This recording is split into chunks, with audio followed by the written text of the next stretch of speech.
Hello, Games Done Quick, and welcome back. This is another Hotfix show.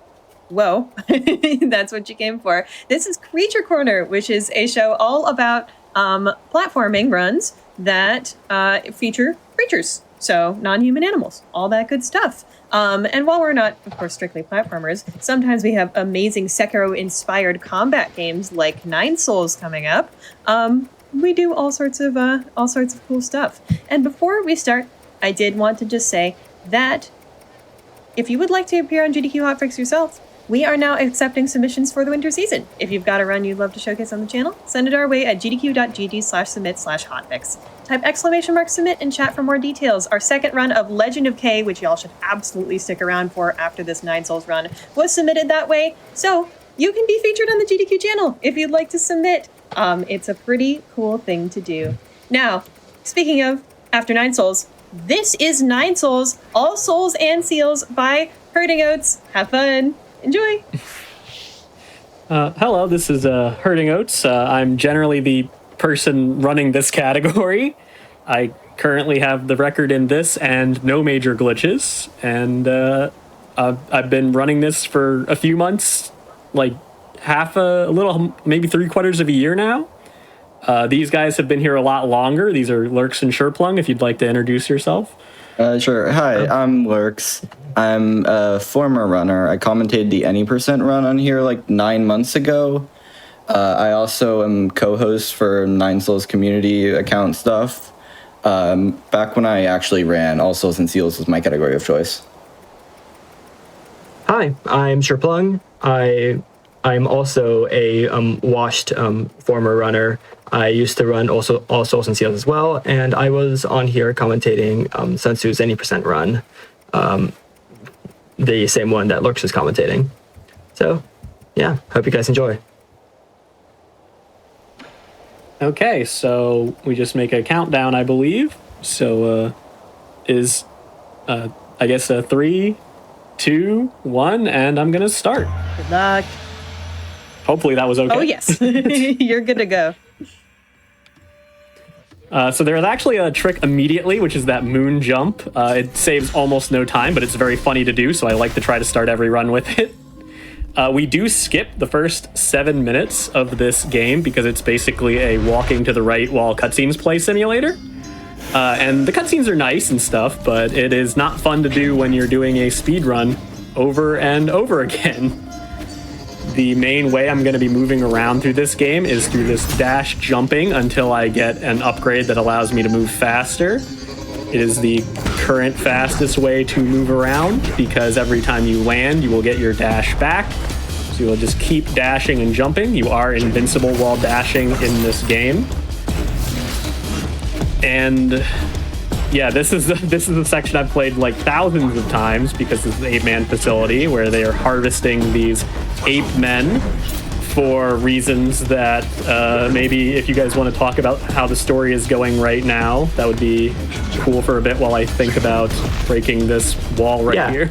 So the gist of what we skipped, the 7 minutes of just dialogue, is that basically this guy, whose name is Yi, he was living in a village with a bunch of humans, which are called 8 men in the game for reasons. And basically, he saved this boy from a decapitation machine, and now he's here. This is where the people in the decapitation machine go, and hence all the decapitated people that have been in the background for a lot of this area. Yep. They're being decapitated for reasons that we will see later. Basically, like biological computer reasons. Whoa! But little lag spike there. Coming up here is our first arena. Yeah, actually get to fight some guys here. Is Not going to be using my talisman mechanic yet, but let's see how the RNG goes with these guys. I don't like when this guy likes to camp this staircase. Not being very very nice. obnoxious. Yeah, he did not have good things to say about you right there. The first use of the talisman. When he gets under the staircase, movement. it's very hard to animation cancel combos, so you just kind of end up getting hit a bunch if you're trying to kill him quickly. It's fine just damage boosting through him, as I'm not too worried about anyone killing me here, although it will be very embarrassing if that does happen. But try not to have that happen on the first mini-boss coming up. Would anyone like to talk about the parry-focused combat of this game, as we are going to actually start doing some combat as we get to this first mini-boss coming right up here by Chang? Yeah, so he's running up to the boss right now. We'll see in a second. Nine Soul is very much Sekiro-inspired, as well as by other Metroidvanias. So as you'll see, and as he's already been doing, there's slash combat, this idea of attacking, but then, like other games and its inspiration, of course, there's also parrying. The main difference for Nine Souls, as you'll see in a second here, is on top of the normal slash parry, we also have a redirection. So the idea behind the talisman system is that we hit them, we take their attacks, then we redirect their attacks towards them, which you see with weaving through the attacks with the talisman here. And you want to explain the slowdown? Yep, skip the slowdown by doing a little jump cancel of my final attack. I don't know why that works, but it does skip the slowdown that would normally take like 2 seconds for you to watch through. As we are getting through my least favorite part of the game coming up, the cutscene gauntlet, as I normally call it, as there are many, many cutscenes in a row here as the game is explaining the hub area that we are about to enter into. As Rui here talks to us about Fusang, if anyone wants to talk about the great roots of this world. Yeah, so these black tendrils are called Fusang. You'll see them all over the place, usually in the save points. It's a weird plot device plant that just does whatever the story kind of wants from it at any given time. We don't have to, and did revive us at the beginning of the game. Yeah. Yeah. So right now it's kind of explaining to you that the general premise of what Yu wants to do here. So basically, he was betrayed by the titular Nine Souls, and now he wants to kill all of them. Well, kill if necessary all of them. Just get their soul seals is what he needs to do. Killing them will just happen along the way. Well, kill if necessary, except he's biased towards killing. Yeah. Yeah, he generally He's not very nice. dislikes 80% of the souls, so he will be pretty violent towards most of them. He is not really the greatest person, despite being the main character. Doing a little save quit to prevent myself from having to open a door to my left, as it takes a little bit longer to open the door to my left. So we just save quit out and then just talk to Rui right here in his giant, weird, gross brain Pokeball looking thing. Oh. Yeah. One of the few elements of the game that are actually 3D models. Yeah, along with Fusang. Yeah, Fusang back there, and the arena for the final boss are all 3D models. And also something in the next area, I believe. The Radiant Pagoda. But we'll see that later. So yeah. Now we're just getting talked to about how we're turning on the pavilion and making sure nobody can find us here. Also activating our Jade system. Yep. Yeah. Which is the badge points, charm, notches, whatever you want to call them of this game. We're not going to get a whole lot of use out of them, but we are activating it because the story requires us to. We will use the Jades a little bit, but mostly we're just going to use them to cause some menu glitches later on in the game. So we talked to our adopted child, Sean here, although you guys have the better pronunciation of the name. Yeah. I just pronounce it the way it looks. But also, I think worth noting here, since I think we have a bit of time, funny fact about the Jade system, we used to have a different speedrun patch since Red Candle gave us a speedrun beta. However, I think a few weeks after we got that, we had to ask them to change it again, because it turns out that on this specific patch, there's both a new glitch that allows us to store Jades, which we'll see later, and allows us to do some older glitches. We will not see that later. Oh yeah, that's not in the run anymore. Okay, that's still true. We still do use the Jade patch, though. My bad. Yeah. We do still use the Jade patch, because it doesn't have any harm. But yeah, I will not be activating Jade storage because it goes against the other glitch I'm going to use Jades for.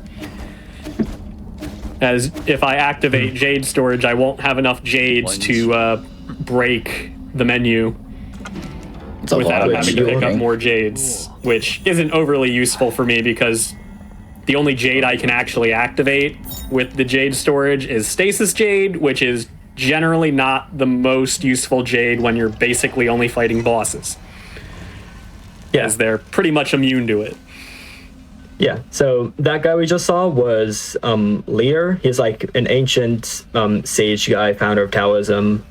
It's weird. We like both teach him techniques and he teaches us the techniques. It's weird time paradox stuff. Just don't think about it too hard. Yeah, once again, So what Puzong being a plot Circle device. of Tao. Yep. It's a All plot I see are device. lots of creatures. I'm down with this. It's fine. There are plenty of creatures, Plenty. Mostly including robots. this one in the stairs right now. A lot of robots, a good count. few cats. And Yeah. I mean, the some robots are similar probably looking things in a part second. cat or something. I'm not fully sure what the robots are meant to be. I think they're There's some biomechanical. Yeah. They're definitely biomechanical. No, I they're just like- don't know what the bio part of them is. It's either cat or They've, human, like- one or the other. They're I definitely mean, they like existed fleshy parts before on the we had inside. Ape Man, so presumably they have cats in them, I would think. But I don't know, the J Kingdom is a whole other thing. like the G Yeah. Kingdom had these robots going before we had Ape Men, so they can't just be Ape Men. Some of them might be, but oh, our first speedrun trick is about to happen in a moment, which is called rope storage. Does anyone want to explain the fun, enjoyable rope storage glitch, which is one of the funnier glitches in my opinion? Yeah, in this this is game. my favorite piece Yeah. of tech personally.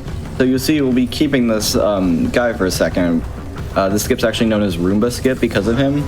And you'll see in a second that Goat's gonna climb down onto the rope and then get hit by it. And the reason that switching the keyboard. The reason why we do that is because you'll see in a second once he gets his mobility back, he's going to drop down here and simply teleport through the door. And so essentially how rope storage works is that if you get hit as you're climbing down onto a rope, it kind of stores your state as being both on the rope and not, hence the name rope storage. And it has some very weird properties. So if you press up or down, which is why he switches to keyboard when we have rope storage active, is you'll be teleported to the X coordinate of the rope, but not the Y coordinate. So it allows you to just teleport through walls. If you teleport into a wall, Assuming you'll that get it's lined damaged. up with the rope. Yeah, assuming that's lined up with the rope. Otherwise, you'll just like get damaged from teleporting into a wall. Has some weird properties such as being able to climb infinitely up and down. However, if you touch a normal rope, not even climb it, just touch it, you'll lose the state. So you have to be careful with that as well, which is why he didn't start moving right until after he fell under the rope. Also going to do another quick little glitch here where we jump over and hit this guy in the back, which for some reason causes him to miss one cycle of this tutorial. So he will actually just let me give him- leave the tutorial after 2 cycles This tutorial instead is of very 3. broken. You give him a concussion and he just forgets. Does not go through his entire setup there. Just lets us leave a little bit early, which is nice. Save a little bit of time. We don't need to be taught how Tai Chi kicking works. Counting to 3 is overrated. It's fine. 2's on. It is Yeah. pretty funny that in to actually complete this game in like an any percent category, Tai Chi kick is one of the only 2 upgrades you need to actually finish this game. Wow. The other being air dash, which we will be collecting next. But we are a little bit off collecting air dash yet. Yeah.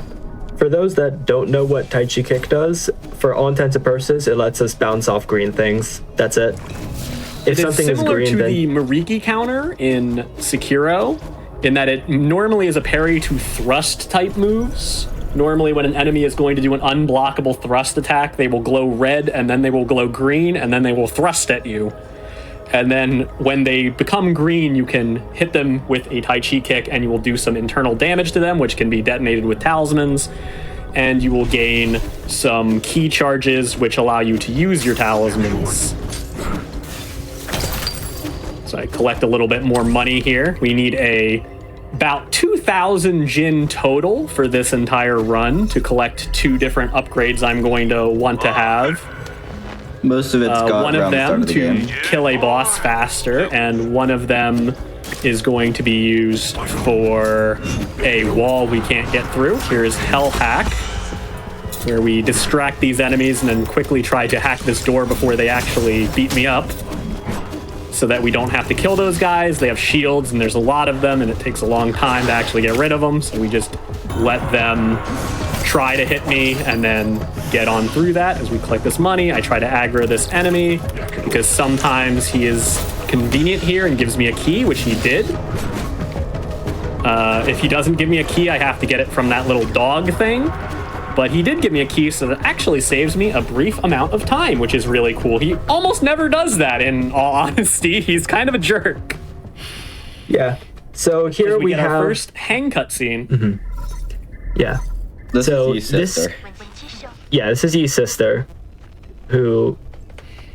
Yeah, she's here. I won't explain anymore Yeah, because mythologically, she would normally be Yee's wife in the original version, but she is not the sister in the original mythology version. they just swapped it around. Yeah, they swapped it around Basically, because they wanted more of a family dynamic, it seemed. Yeah.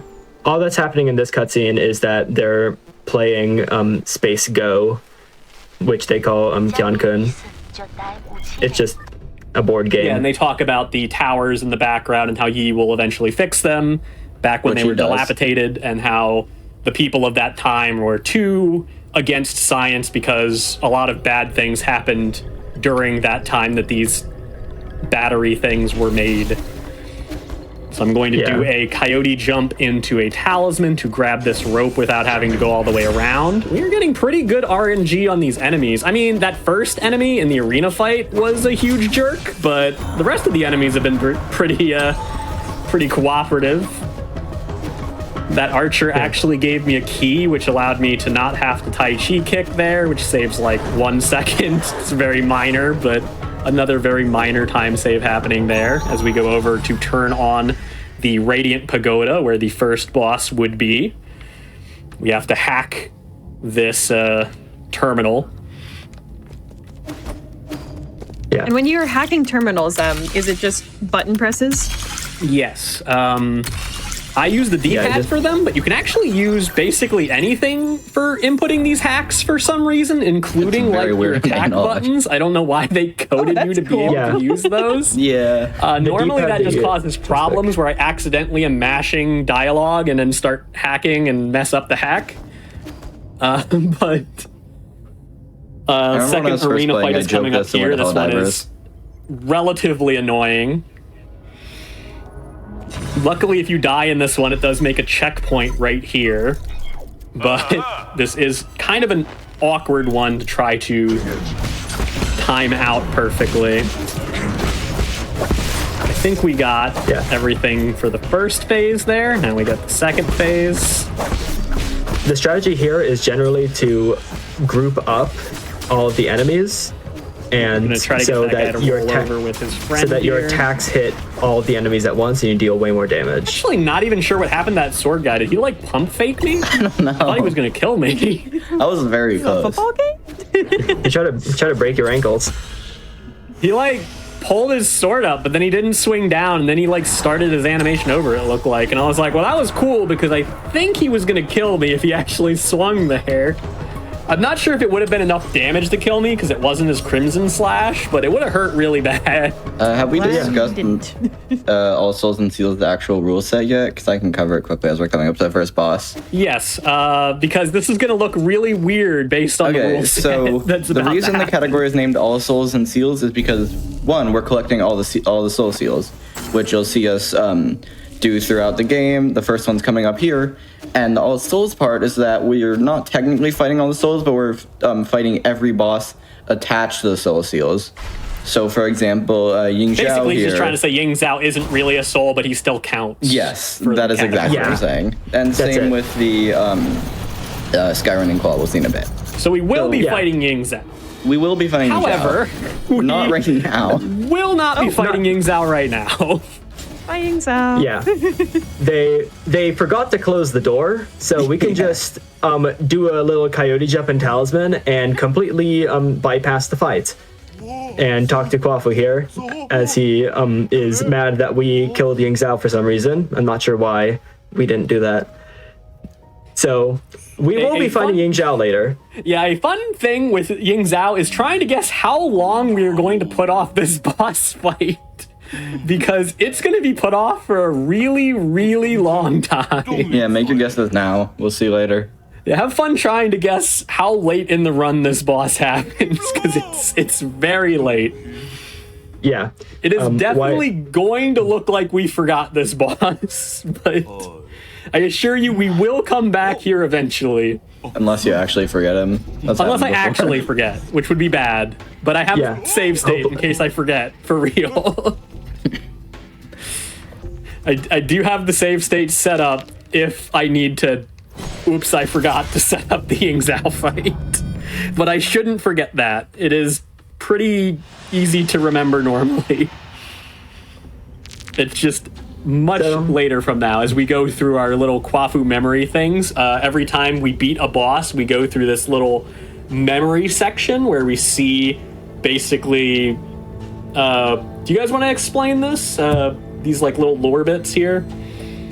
I can explain that. So basically, Kwafu was, before Yi was betrayed by the council, actually, they were bros. And Kwafu is in charge of this area, which is the power reservoir. He's the big engineer guy. And after we're more like the programmer. Yeah, we're more like the programmer. So he's basically defecting from the rest of the souls right now to go help us. And he will be providing us with exactly 2 upgrades, which are attached to the same item. 2 upgrades I buy will be from him, so... Yeah. And 2 upgrades and 1 item, and the only 2 upgrades. And the item's free. Yeah, we used to get more upgrades in earlier versions, but nowadays we only get 2. No, just because we kind of have to get these upgrades because of things we're skipping. So going back to this 8-man area instead of going to where we're supposed to go, which is Pavilion, and we're going to use this area to kind of go through some zones in the wrong order. So I can get some quick upgrades as I do a little float here to go past this cycle, so I don't have to wait for that. So I jump over to this grapple point. So we're going to get our next upgrade. It is kind of sad how long it takes us to actually get to the first boss we really fight in our all bosses category, but I assure you, once we start fighting bosses, they do start happening at a more and more frequent rate the further and further into the game you go. So right now I'm just using my talisman jumps as a pseudo air dash to get through a lot of these little sections here. We're going to be picking up our first Dao fruit, which is a thing that gives us a skill point that we can use to level things. So far, we've spent 1 skill point to get 1 extra talisman that we can hold, just to make certain tricks easier. I'm going to delay a little bit here to make sure this enemy doesn't get stuck in the roof, because he likes doing that a whole lot. So he shouldn't get stuck in the roof because I delayed myself a little bit. If you don't delay yourself, he has a chance of being stuck in the roof, and I've just found that it's worth losing half a second to make sure that I don't lose 20 plus seconds from this guy getting stuck in the roof. Looks like we got lucky enough. So we're actually going to bring this guy and manipulate his AI. We have to bring him over to a rope to do rope storage again. This time we're going to be doing static rope storage, where we stay a pop by using a talisman. We do a little high jump glitch here as we jump over here, and we're going to go through this section. Normally you go through this section the other direction, but we're going to be going through this completely backwards as I remove rope storage, use my slashes to get a little bit of extra height so I can make a few of these jumps that I shouldn't be allowed to make. And now we are going to be going into the 3rd zone of the area from the wrong direction so that we can get a new upgrade as we pile ourselves into these 8-man corpses to traverse. Yeah, technically you can do the first 3 bosses in any order in 9 Souls. However, you do have to get the first 2 abilities normally. You have to get you have to get the abilities in order. So we're supposed to have Charge Strike before we get here, but of course, we don't actually need it. and we will not be getting Yeah, that. we'll will actually not not get get Charge Charge Strike at all in this playthrough. We're going to completely skip that ability, which is why we need to get one of the upgrades, which is letting our bow work like a Charge Strike. Because the game does use Charge Strike to block off some areas of the game, so we need some way of doing a Charge Strike equivalent move, which we will be using our bow for once we collect that. But for now, we're going to be going back into this, what is it called again? I keep forgetting the name of this thing. Limitless Realm. And this is where we get our air dash. The way I move around is going to be a lot different now. Instead of dash jumping, I'm going to be jump dash parrying. And sometimes I'll be jump dash slashing. The jump dash slash is a little bit faster, but it's also a little wonkier generally. It's a lot safer to use parry. Oh. Whoopsie. Should have used more slashes to get over that. That, I believe, is a 4-second time loss when you fall in those pits generally. Yeah. It's As fine. we talk The to heck is Lear here skydiving. again. It's all good. Yep. You don't actually take any damage and you can't die in these zones, but you can fall in pits and it will respawn you. Luckily, it wasn't a section where I hadn't touched the ground for a while, because the way this game's respawn mechanics work are very janky, and I am going to abuse those a few times throughout the run, where the game will only let you spawn on flat ground that isn't a corner and isn't considered dangerous, although sometimes the game does a bad job of determining what is not dangerous, as it will allow me to spawn in some areas that I honestly don't think it should, but hopefully that won't happen to me. We're going to use our horn that we got from Lear earlier in the game to fast travel back to Pavilion. Anyone wants to explain the weirdness of how we're going to actually store this node as we continue on through the game, and I remember to actually pick up the bow in this run. Yeah. So back when we first met Lear, he gave us this horn that allows us to travel from any other root node to the root node in the pavilion. And when you do that, and after you do that, you have an option at the node in the pavilion to return to last node. It does not return you to the last node. Instead, what it does is that it returns you to the node that you most recently returned to pavilion from, if that makes sense. So we will be abusing that later. Yeah. So essentially, I'm allowed to save at other nodes if I wanted to, but it would still go back there. Although preferably, I'm not going to save at other nodes because I'm going to try to use save quit to go back to that last save point. So hopefully, I won't mess up a very difficult trick that's coming up, which will require me to load a backup that is going to be using a different save point, which will then require me to walk a whole bunch. But we'll see. Almost forgot that I need some money here.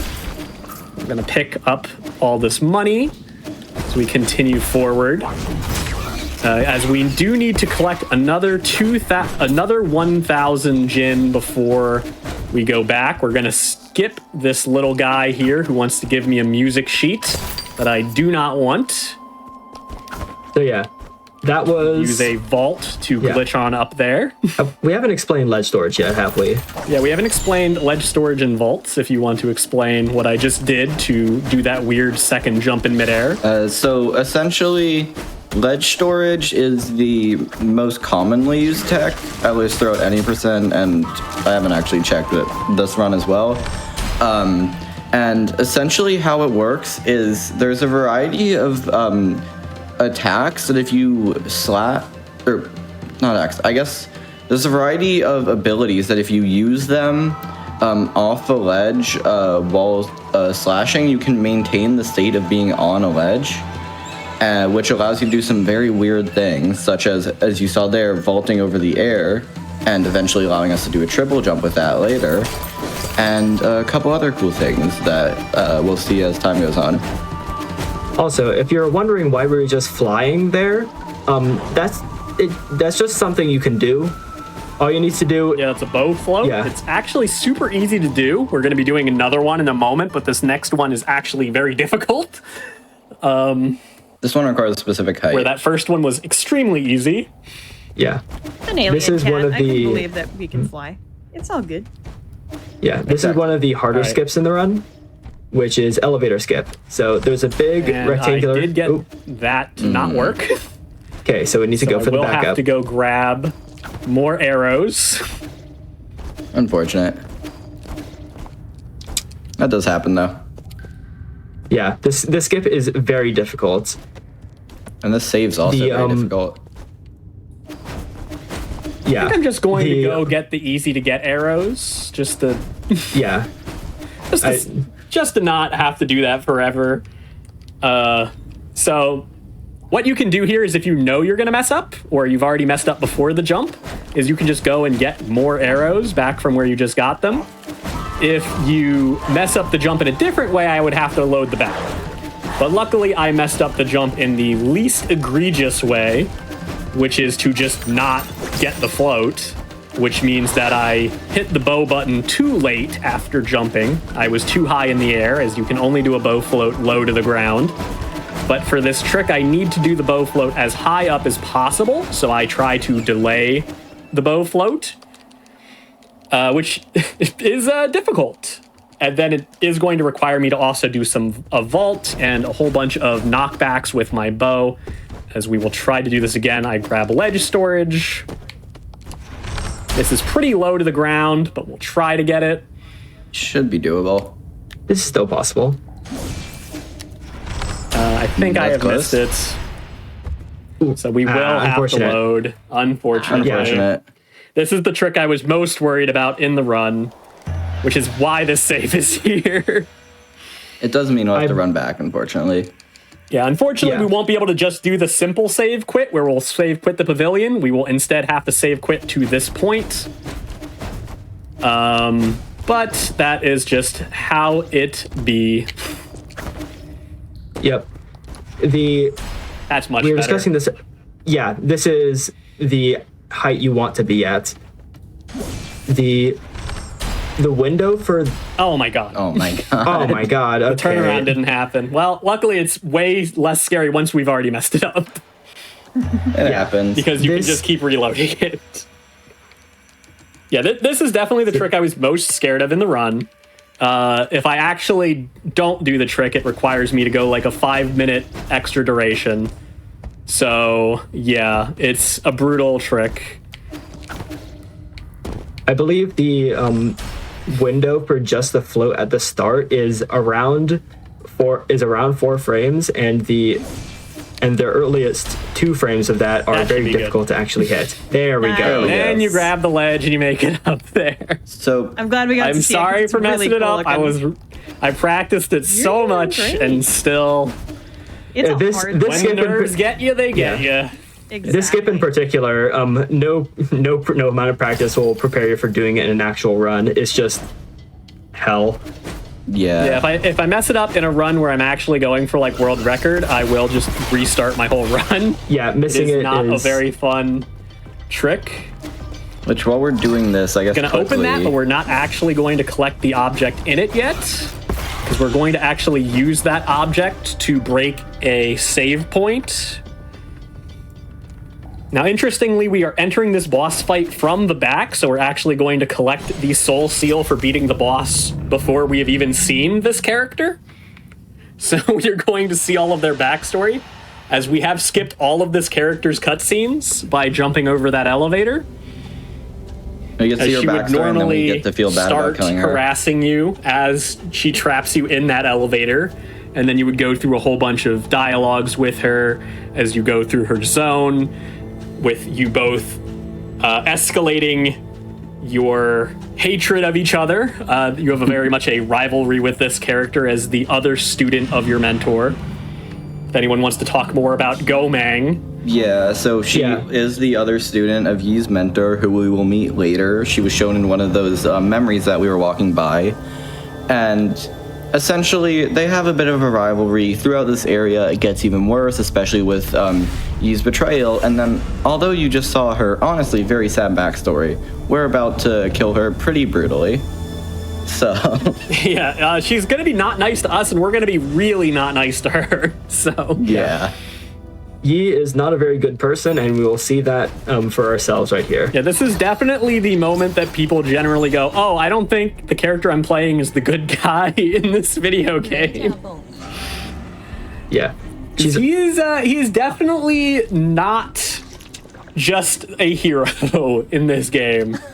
He is out for more than just justice. He is very mad and hates especially this character. He hates most people, but Yeah. As she eats her weird eyeball Yeah. fruit. Yeah, there's no lore behind that. It's just weird. well, This is also probably my least favorite fight in this game in terms of soul bosses. She's just not very fun. It is one of those fights where you're fighting more than one enemy, and she doesn't really do anything. So I am going to try to go for a 1 cycle for her. I will need to use all of my resources to kill her as fast as possible, so we're just going to try to knock down one of these enemies so that she can try to revive it. He is starting with a very annoying move. Okay, that move does not change directions like I thought it did. We don't like these guys. They're just annoying. No, they're very annoying. Just gonna heal up in case I get stabbed.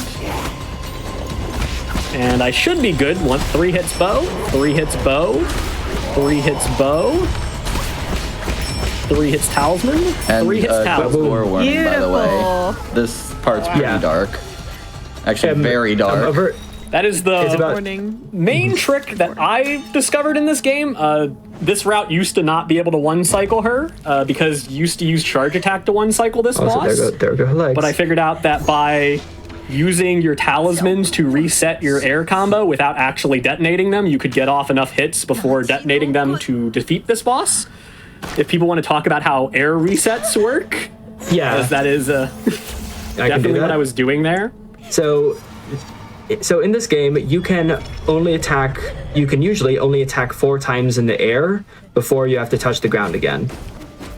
But there are a couple of ways where you can reset that, and so you can do more air attacks before touching the ground.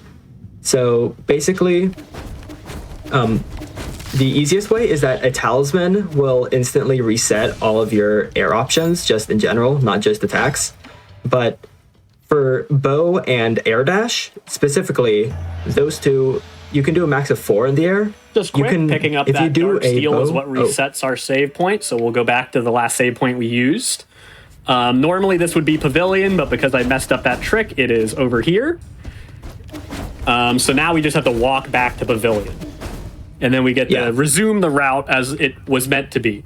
The one good thing about this mistake and having to go through it this way is that we actually do get to grab a node I was going to have to backtrack for anyway.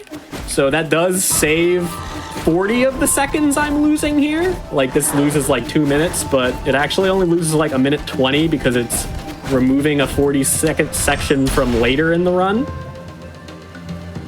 where we would have normally had to walk back to Daybreak Tower, where that guy was trying to give us his music sheet, which unfortunately I will have to collect from him, as he's going to still be there and wanting to give me that music sheet, and I will not be able to jump over him from the other side. Yeah. But he doesn't talk that long, luckily, if you are holding down the button. That lets you speed up the dialogue, so we'll only lose a few seconds from that guy talking to us. Yeah. Sorry for cutting you off there. It's I just fine. wanted to mention some stuff that was more prevalent with what's currently happening What I was getting to was as we wander back. you can reset your number of air slashes with the bow, but only if you have not yet used all of them. So you can use 3 air slashes and then bow, and then you'll have all 4 of your slashes back. If you use all 4, then it does not work for some reason unknown to me. But that's Yeah, bow will only do a partial reset, where you can't get a reset if you've already swung too many times, but a talisman will give you a full reset of everything.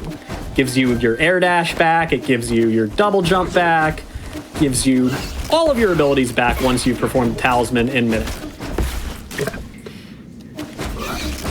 So once we get back to the pavilion, because we have not actually used Like, we've used the save points, but we didn't actually use the teleporting feature of the save points. We have not actually changed what our last node is.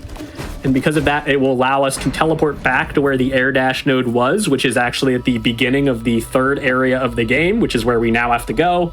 So that'll save us a lot of time. It also skips through a few random scenes. There's like this little weird horror jump scare scene that we're going to skip over. And we don't have to go through the weird flame zone that we would normally have to go through. We can delay that until we actually have to be in the flame zone. Which is, I believe, called Factory. Yep. Yeah, it's Factory.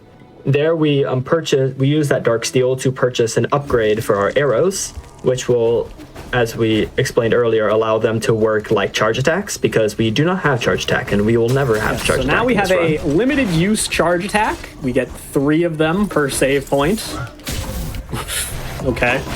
That was an example of how far that it won't spawn you on things like slopes. So it just sent me back to the last time it thought I was safe, which was on that box. This is probably the hardest trick in the run, but the penalty is much lower than most tricks. So this trick you can go for a while before it starts actually punishing your time. And I actually immediately got it. Try? Oh my god. That is the hardest trick in the run, and I immediately have to redo it, but let's bring this dumb enemy down here. Come here, buddy. Yeah, so what's happening? First try. What's happening here is... It needed me to show off how annoying this trick actually is. And I immediately hit it again. Never mind, again. You want to explain it? We promise, guys, this trick is hard. Very hard. I still haven't hit it once. That trick is actually like the hardest trick in like any of the speedrun categories of this I think game. it's like a multiple 1 frames in a row. Funny, we if I say that recall. about elevator skip. Yeah, it's very, very difficult. Requires like a 1 frame turnaround, a 1 frame jump, and then like a buffered 1 frame off the wall. And I'm having a lot more trouble with this one, which is actually way easier. I'm just not getting the distance on it. Yeah. So There we go. what's There we happening go. here is that it's some more ledge storage shenanigans, and we missed the cycle here. Unfortunate. Never mind. Yeah, I wanted to see if I could get it, but if you miss the cycle, you can go for jumping off that corner, because the corner is a little glitchy, but didn't get it. Oh, wait, I actually want to lower my camera here, because if that crusher is not on the screen, it does not exist. Yep. So normally that crusher would destroy that platform, so I would not be able to make that jump. But because I lowered my camera, the game decided the crusher just wasn't there, and it did not activate its cycle and did not crush the block.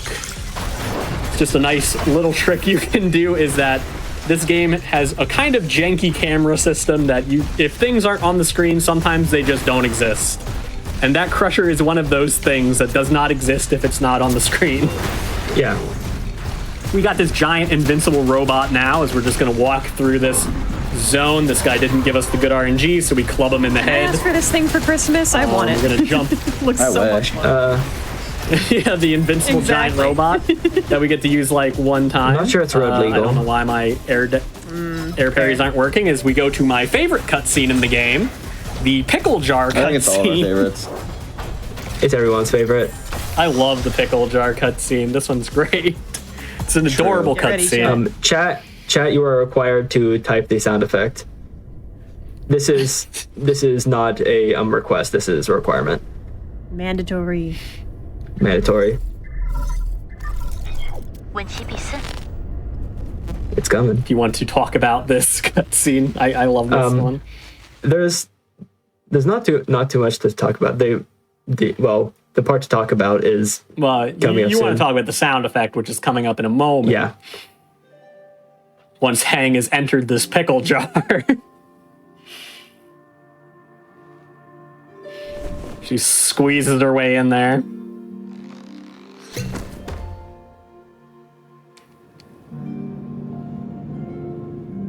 Bleh. Perfect. Anyways, So lore-wise, basically what's happening here is the people of Jia, which is the nation Yi is from, do not like technology because of the war that happened a while ago in lore. That's a lot of stuff to explain. They're very strict Yeah, they're Taoists extremely as well. strict Taoists, but Yi really likes science and technology, so he hides in the pickle fermenting jars to be able to research science stuff. But of course, his sister joins him, and that's how we get this scene. So this section of the game is definitely the section with the most glitches, like in rapid succession, that are going to be happening. One of the coolest. Just a lot of weird things in this section that you can... Oh, I just forgot that was a 2-part hack and just didn't do the second half of the hack because I waited for the cutscene. That's not the glitch. First thing you see is that we break that one-way wall from the wrong side via just sticking our faces right up to it and using the bow, which just happens. It works like that. On earlier patches, you could do that with charge strike. By clinging to that wall and using a charge attack, but we don't have the charge attack, so we use our bow instead. So I use this save point, not because I need a save point, but because I need to refill my arrows for more tricks. I need to get this idiot's attention so we can do rope storage again. So I need this little guy to come on over here and hit me. Not as little as the other little guy, but close enough. Okay, could not get that cycle, but that's fine. We'll just have to be behind the box instead of in front of it. And that weird janky stuff you saw is the best way to climb a rope. And we are going to go teleport up here, and I'm going to switch to keyboard for a little bit now. Can't be pressing up or down. Nice. We get a lot of use out of this singular rope storage in this run room. It's a really hard lineup, just generally.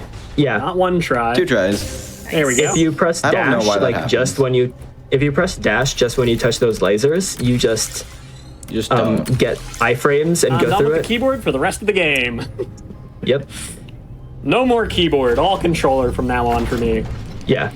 You can just iframes do lasers like that, and we teleport right back to the node, and we go on to fight Xing. Yeah, no, I'm okay not using the save point here. All it would do is heal me a little bit and give me 1 arrow. I am going to be fighting a mini boss in a moment. This is the last mini boss we fight. This one is one of my least favorite non-soul bosses in the game. I really hate this guy. He's better than Not when we the guy skip. talking to us right now that I thought was a mosquito the whole time I played the game. He's just an old Does kind of cat. look like one. He's But the one of guy those that's cats in this weird capsule thing that looks like our merchant friend that normally we would have seen by now, but we haven't seen that guy yet. Yeah. This is the merchant's brother that is not as enlightened as him. Yeah, I don't think the merchant lot is on angrier. screen during this No, run. Chio has not been on Not screen yet. yet. We will not see him until after Yan I won't see him Lao. until after we kill his brother. Yeah. So the whole thing about this fight is that sometimes he will decide to heal. And when he decides to heal, you need to either use a talisman or a charge strike, which you can't do, or a bow shot to make him stop healing. And that's it.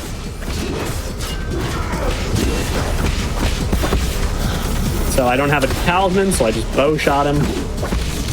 He also does this area denial attack constantly, which is mildly annoying. irritating. Yeah, see? Oops, I've killed myself. Luckily, we get the node right before this.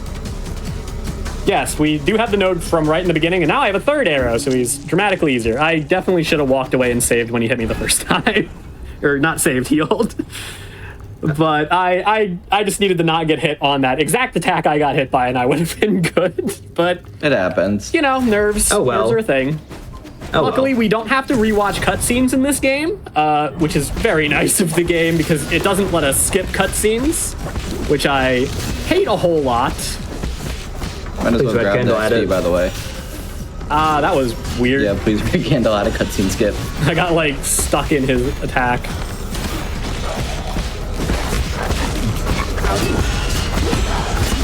But yeah, this guy's just entirely rhythm-based. Like, if you get perfect parries, you can hit him a lot. If you don't get perfect parries, you can't hit him as much, and it's quite annoying. Yeah. The, you just the back music to track for this but- guy is named Rhythm Chop, and that's all you're doing during the fight. And I'm just gonna kill him at... Oh, I don't have a bow! Okay, he's dead anyway. But I thought I had a blow Too shot. close for comfort. That was way too close. That's half Yes, XP. I got hit because I tried to shoot him and just stood there Yeah. like, a not very smart person. Look, we have our little friend over We're here not gonna again. talk to I'm not him. going to bother talking to him. He talks for a long time, so we don't want to Yeah. talk to So him. But he's there. Just felt like I'd show him off, seeing I wasn't losing any time waiting for the elevator Pretty anyway. small, but he talks like he's, I don't know, like 1,000 years old. That's definitely not important. Oh, Definitely yeah, not. Definitely not hint towards anything. yeah. But yeah, we get a lot of cutscenes with Yan Lao, despite me feeling like this character is somehow the least developed character in the game, despite having like the most cutscenes of any character. We have skipped like half of his cutscenes already, but he still has like 2 or 3 more that he's going to have. Yeah. His personality trait is that he's old, and that's basically it. Yeah. So yeah. I mean, he's Coming- kind of like an old janitor / auctioneer. I'm not exactly sure what his job is. He like manages this repository, which has a whole Yeah. bunch of like rich people's stuff in it. Exactly. For the rich Something along people those that lines. came onto this ship to escape from the disease that killed everybody, that we haven't really gone Yeah, into we too haven't much yet in discussed the Tianhe lore. yet. Yeah. that Yeah, way. so I'll explain this area a little bit. So this is the Boundless Repository. It's made of four like mini sections of like a little platforming gauntlet that you need to go through. And I always call it the gun Yeah. maze, which will become apparent soon. yeah, the titular gun of the gun maze has arrived. He shoots you with a gun. So You- yeah. you do this weird platforming maze section while this guy keeps trying to shoot you the whole time. Is how It this normally has section 4 works. sections, Normally. but we have other plans. We have other plans. Yes, you saw a rope, so I wonder what we're gonna do. Well, we're not going to be too. doing the specific rope storage that's terrible that nobody has done in any run. Yeah. Nice, I got the free kill and a free arrow. That's a very rare little thing that can happen where that guy just dies and you get a little fun little bonus arrow. Yeah, so we were gonna open up the shortcut Don't shoot me, actually. please. Okay. And get extremely Cool. lucky there. You should have gotten it. Jeez. Wasn't so much luck as it was. Normally you time that out so it Do want to get shot Yeah. that time though. Normally time out so So it happens we- during the hack though. So we stored that rope, and now we are going to do a funny little thing here. Just skip the entire room. So yeah, Yeah, we are now in the final room instead of the second And we to skip the last final room room. as well. all 4 sections of these are on actually the same map, just separated. So that rope that we stored was directly above the final room.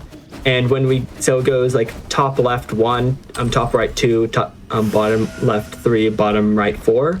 So we stored a rope in the top right room, and then in the bottom right room, we warped to that X position. In the bottom left room, we warped to the X position of that rope, and that put us in the bottom right room, which is room 4. So we skipped room 3, basically. And that gun rope storage is kind of hard, but once you get it, it's a really cool trick to pull off. Yeah, Yeah. it's a little hard to time the shot. It is not the hardest rope storage to time in the game. That's going to go to an enemy later. And somehow I hit that first try. Yeah, good job. I really hate that guy. I mean, somehow I got the insane trick twice in a row. Yeah, sure. That was Good crazy. luck. That's Yeah. a trick that is extremely hard. So Yeah, so now we're watching this the is fight on the TV. what I will consider the last of the easy soul boss fights. That's the same. An old man in his claw machine. Yeah, Yes, he does exactly. have a giant claw machine that he will try to kill us with. It's a weird weapon of choice, but it is what he has chosen to fight us with. Yeah. Better than with Presumably it this. picks up things and moves them to other places in the repository. Yeah, and it's called the Skyrending For Claw some reason, it has a giant laser attached to it as well. Yeah, I don't Yeah, really know what they not were sure how thinking. that's And there's useful. also a lot of lasers in this room for some reason. Don't worry Yeah. about it. This is generally a pretty simple fight. You just parry him / talisman, repeat ad infinitum, and then he dies. Yeah, you just try to get as many of these talismans off as you can. He's just giving them to us. I couldn't really hit him there without dashing into a laser, so I just delayed it Yeah. a little bit. You mostly just don't want to get more than 2 talismans because we only can hold 2 talismans. He also has one of only 2 grabs in the entire game. Honestly. I guess because I don't know why they gave it to this boss, especially because this is before they even give you the move that is weak to grabs. So it doesn't really have any difference between a normal. I don't know why I dashed into that. It doesn't have any difference between a normal unblockable attack, where any boss past this, it would actually make a difference. We don't question it. Red Candle makes their choices. But this boss just for some reason has that, and it just does not matter at all. Except for the boss rush mode, boss refight mode. Yeah. Yes, if you're doing there is like a boss rush mode that you can play where you're like fully upgraded, and there it can matter that you can be grabbed. But that is the only time that grab actually means anything. Otherwise, it is just an unblockable attack. Oh my god, I'm getting hit by the dumb lasers over and over again. Yeah, this fight can be largely stressful. It's mostly just stressful because the damage this boss does is a little unreasonable if you have no health. Yeah, he 2-shots you. He's easy if you're playing normally, but of course we're not playing normally. Yeah. Oh, easy for 9 souls. Yeah. All of the bosses in this game are quite difficult. Guess I'll use that bow I have. Just a little bit of extra damage, and you need to... There is a funny glitch with his first phase if you can get him to kill himself, where he will skip his scene transition between phase 1 and 2. But it's very hard to actually have happen. You may have also noticed in this game that there are perfect parries and imperfect parries. And nice. Perfect parries are when it makes the sound effect. It's like ding, where imperfect parries make more of a dunk sound effect. Internal damage. And they do like internal damage to me, where if I take an actual hit while I have internal damage, the internal damage will be added onto that hit, and I will take a ton of damage, which will almost always kill me at this point in the game, because I'm never going to be getting any health upgrades because they are locked behind very long cutscenes. Yeah. We're coming up on the first break here, I think. As they require me to save an NPC, which requires a long cutscene. Then they require me to talk to the NPC, collect multiple items for the NPC, talk to the NPC and do a cutscene for each item I give to the NPC, and then another cutscene after I give the items to the NPC to actually get the health. And it's like, oh my goodness. Yeah. So many cutscenes to get any health. So True Ending has to do that, but we do not. True Ending has to do all those cutscenes because having full health is actually a mandatory requirement to getting the true final boss of the game. Technically all but one on this batch. Unfortunately, we cannot fight the true final boss in this category, but at least we don't have to watch 40 minutes of talking to a drunk guy. So yeah, it's a mixed bag there. Yeah. I remember because I only ran this category for a while, when I started doing challenge runs on the Battle Memories version of the final boss when it released, I just could not beat it because I was so rusty at phase 3. Yeah, she is definitely a tricky boss. Yeah. We will get to her eventually. Eventually. Yeah. And hopefully I won't die to her. I've done a ton of practice with her the last few days just to warm myself back up because it's been a while since I've been running a lot. So I've been trying to run a bit this last week, which is, how much time I had to prepare for this. So trying to get in some playtime. Oh, this is our first ad break, by the way, if you would like to run that then. Yeah, we're going to take a quick break, chat. So we're going to come back with more 9 souls. The rest of this run is going to continue after this quick little break. So go ahead and get hydrated. And if you are supporting the channel, thank you so much for your ads, subs.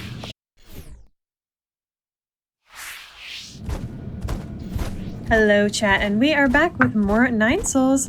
Go ahead and take it away.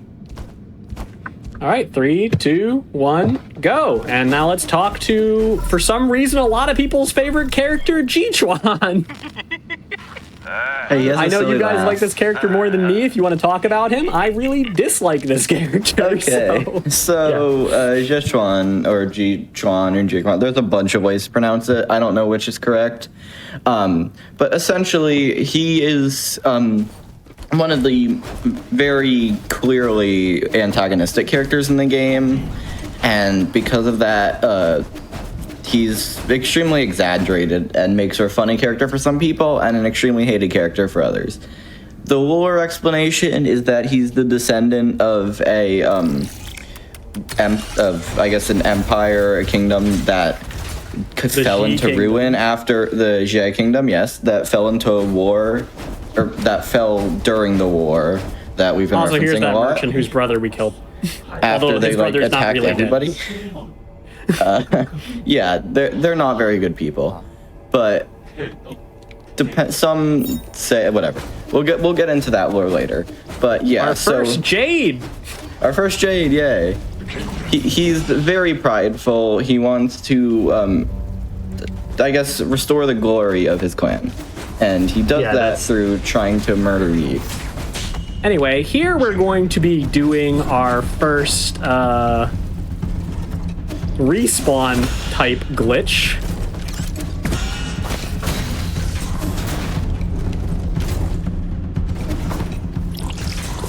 Do you want me Wait to a explain little what bit just for happened the there? laser to be done. So, the reason why that happened is essentially whenever safe ground, we already mentioned it before. For some reason, the edges of platforms are not considered safe ground, I guess just so it's a bit easier for players, which means we can climb onto the ledge, move a bit to the right, and then the dash left, since we animation cancel the dash, it also doesn't set our safe ground. And we're able to pick it up and then jump, which also doesn't reset it until we're back. And then we just die there instantly. Do you want to explain why got a you good get one pattern. shot Yes, there? that is I also do that to lower my health. In case he does a lower damage attack like that, it still kills me. We go into a really weird acting cutscene. Generally, when characters swap, like, perspective, you have to re-hold down the button, but for some reason you're allowed to just hold down the button for the vast majority of this cutscene. It's the only cutscene in the game that works like this. It's just a weird little technical thing that happens in this cutscene. All of them are different. Side note, we are going to be going into the Metal Gear Solid torture scene reference in a moment. It's very subtle. Anyone Very subtle. wants to See if you can notice it. Yeah, spot the reference. It is going to be a little graphic. Yeah, another kind of, not as much, but still gore warning. Yeah, a little bit. Yeah, it's You're just bleeding a little. Oh, at all. You'll be fine. Very subtle Metal Gear reference. yeah. So this whole section of this game is very meant to be Metal Gear referencing, especially because this is going to be the stealth section of the game that is coming up. I will not be using any stealth in this stealth section of the game, but it is meant to be a stealth section Yeah, but going stealthy Yeah. is slow. as we get tortured by this man for a while here. Yeah, he has this fun if you are basically just being zapped while he rattles on about how he calls you like sunshine and stuff. Yeah, he's I don't know, it's very strange. weird. Make of that what you will. Yeah, and he's just mocking us, telling us how he's gonna like kill our friends and stuff to make us mad and stuff. Yep. Just being an overall jerk. I really don't like that Yeah, guy. he sucks. He That guy sucks. he's Yeah. fun, but like As our objectively terrible. Weird fish butterfly will now save us from this torture device. So we are going to be super heavily nerfed in this section. Oh, fun fact, normally when you get hit, you lose ledge storage, but I actually grabbed ledge storage before I got killed there. And interestingly enough, getting hit and getting killed are not coded the same. So even though I have died, I still have my glitch, and I'm going to just float on Yeah, over another here. application of ledge storage called Parry Float, which kind of just extending the ledge climb. It's very similar to bow float, but of course we can do it without bow. Yeah. So I'm going to try to do the fast version of this. We'll see what Hopefully happens. it works. If it gets too annoying, I'll do the easy version, but It's really I'm annoying. generally decent at this RNG. version, Good pattern. where we are just going to be utilizing Very this nice. guy to get over this gap first, and then we're going to try to hack while this guy is Back before trying to kill elevator skip, us. that used to be the hardest skip. Now it's just kind of standard.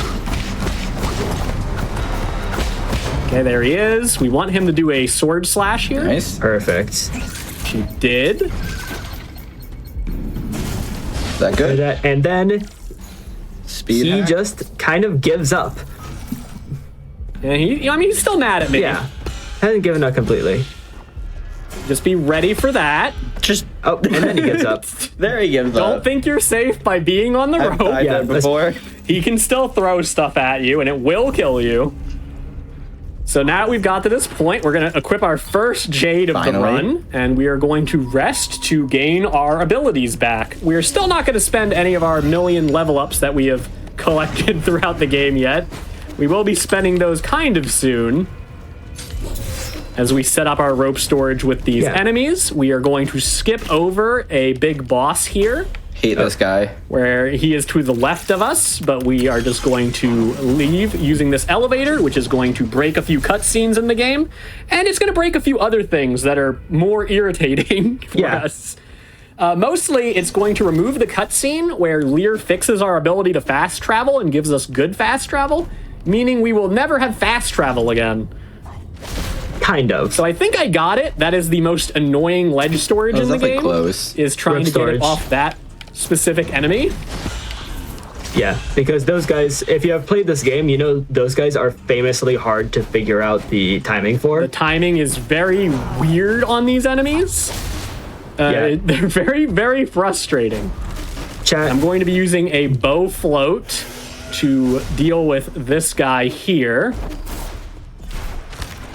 And then we meet. because I don't want this guy shooting me as I float over here. Yep. We're going to talk to This is Bradley. Bradley. This We is don't like Bradley. Everybody hates Bradley because he always gets in your way. Didn't get He hit tries there. to beat you up as you try to collect this Dow fruit. Sometimes he can be a huge pain in the butt, but we had a pretty easy time getting past him there. As we move to my favorite tutorial in the game, and by far the most powerful upgrade in this game, Every pretty speedrunner's much. favorite. This is the unbounded counter, which allows us to block unblockable moves while dealing damage to opponents. That With sounds A pretty awkward input that most people, when playing casually, do not like very much. Yep. Yeah. Where it kind of works the reverse of a normal parry, where instead of clicking the parry when you are hit, you release the parry when you are hit. So you have to hold down the button and then release it as you are hit. You won't actually see me use this ability in the tutorial for the ability, funnily enough. This is the only tutorial where you can get through the whole thing without using the ability in the tutorial. Instead, we're just going to shoot this guy with 3 arrows, which is going to cause him to glitch out and skip the tutorial. Small correction. This is the only And tutorial just allow in us this to run. leave. Although you will see unbounded counter right after this, as we will have to break a door that requires an unbounded counter to get through. This is also... is this where we level up? No, we level up at the air dash. Yeah. So we're almost ready to level up. Yeah. But not quite yet, as we are going to be getting a new combat style, which changes our talismans. So the talismans essentially have 3 ways of using them. The default way is that you attach a talisman and it just uses up to 3 key charges that you currently have. It'll always absorb as many as possible and then detonate them, doing a bunch of damage. The other methods are water flow, which is what we're going to be getting, which allows us to attach a talisman that will detonate later by itself, and then full control, which allows you to control how many of the talisman charges you wish to use, which is my personal favorite, but doesn't really get a whole lot of use in any speedrun. It's kind of awkward. The upgrades for it are a little awkward, where water flow has a whole bunch of upgrades I actually want before it, so yeah.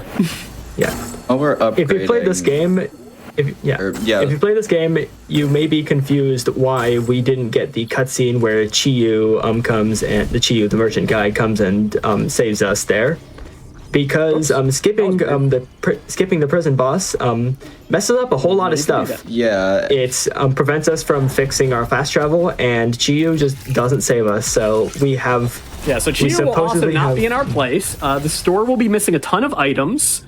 It's fine. Like a lot of items we can't buy from the store. Plenty of upgrades and jades are hidden from us because this point of the game is where you're supposed to like unlock the rest of the stuff. But we will be getting a few things. This area sucks, by the way. We are going to have to do an unbound counter while we are burning to death. Interestingly, if you dash while on fire, you will only increase the amount of damage you are going to take by being on fire. And also, Jichuan is about to be naked, but you won't see anything. He's kind of a Ken doll in this scene. Something I did want to mention, because of the cutscene breaking, we've actually known about Kong Hui Skip for basically as long as we've known about rope storage, which was one of the first glitches we actually found. But until we found another glitch, which you'll see put to use sometime soon, we just had no use for it because we couldn't teleport. Soon. Not overly soon, towards the end, but still. Yeah, and Kong also Hui Skip because. Let's say also for Charge Strike, the bow also works in that one. It's just the UC is the only time we get to see the bow put to use in the Limitless Realm. Also, this split is going to be the hardest split in the run. Like, it's not like the hardest tricks or the hardest boss or anything, but the split itself is just very difficult. As you often just take a lot of damage optimizing this zone, and you're just not allowed to use any save points for a very long period of time if you want to be optimal. So we end up taking a lot of damage, and then we end up having to fight a boss with very low, basically everything. As a side note, does anyone remember if I actually equipped Water Flow? You did. I don't recall. I do not recall you doing that. To switch it, yes. You're good. I definitely leveled it. I just don't remember if I actually swapped. You did swap, you're good, yeah. I did swap? I'm pretty sure, unless you swap back. Okay. Okay, cool. I hit that skip. That is another parry float into a vault, which allows us to not get lit on fire and still make that cycle, which saves a whole lot of time. So we're actually going into this boss with way more HP than I'm used to. Yeah, this is very high. Yeah, this is... Yeah, I'm actually full health, and I have a heal, and I still have my revive. Normally I'm going into here with no heals and half health. So this is pretty much like 5 times more health than I'm used to being in here with. So this is also a little bit of an RNG fight in that it can soft lock me. If anyone wants to talk about the about to be possible soft lock. So there it is. Yeah, there's Let's some wait till the end of the cutscene.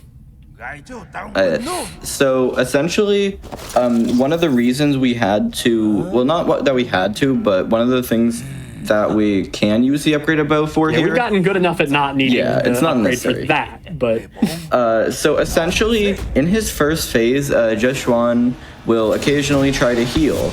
And when he heals, he puts up a shield. He's going to do it right now, in fact. Yep.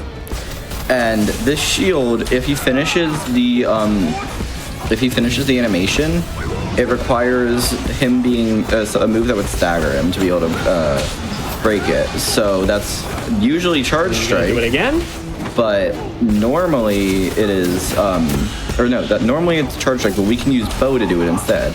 However, we can also just use bow to cancel the animation early, which will do the same thing of him not putting it up, and we get the extra damage. And now we're safe from that. But that's only in phase 1. Disaster. So. As he does not have the shield move in phase 2. It's also just a really cool fight because it gets to show off Unbound Encounter a lot, which we'll be using throughout the whole run, and I just like Jeshuan. Yeah, we're going to be using Unbound Counter a whole lot in general. It is the sauce, so we will be using it for every fight, and it is the coolest thing ever, and this is not a debatable topic. Exactly.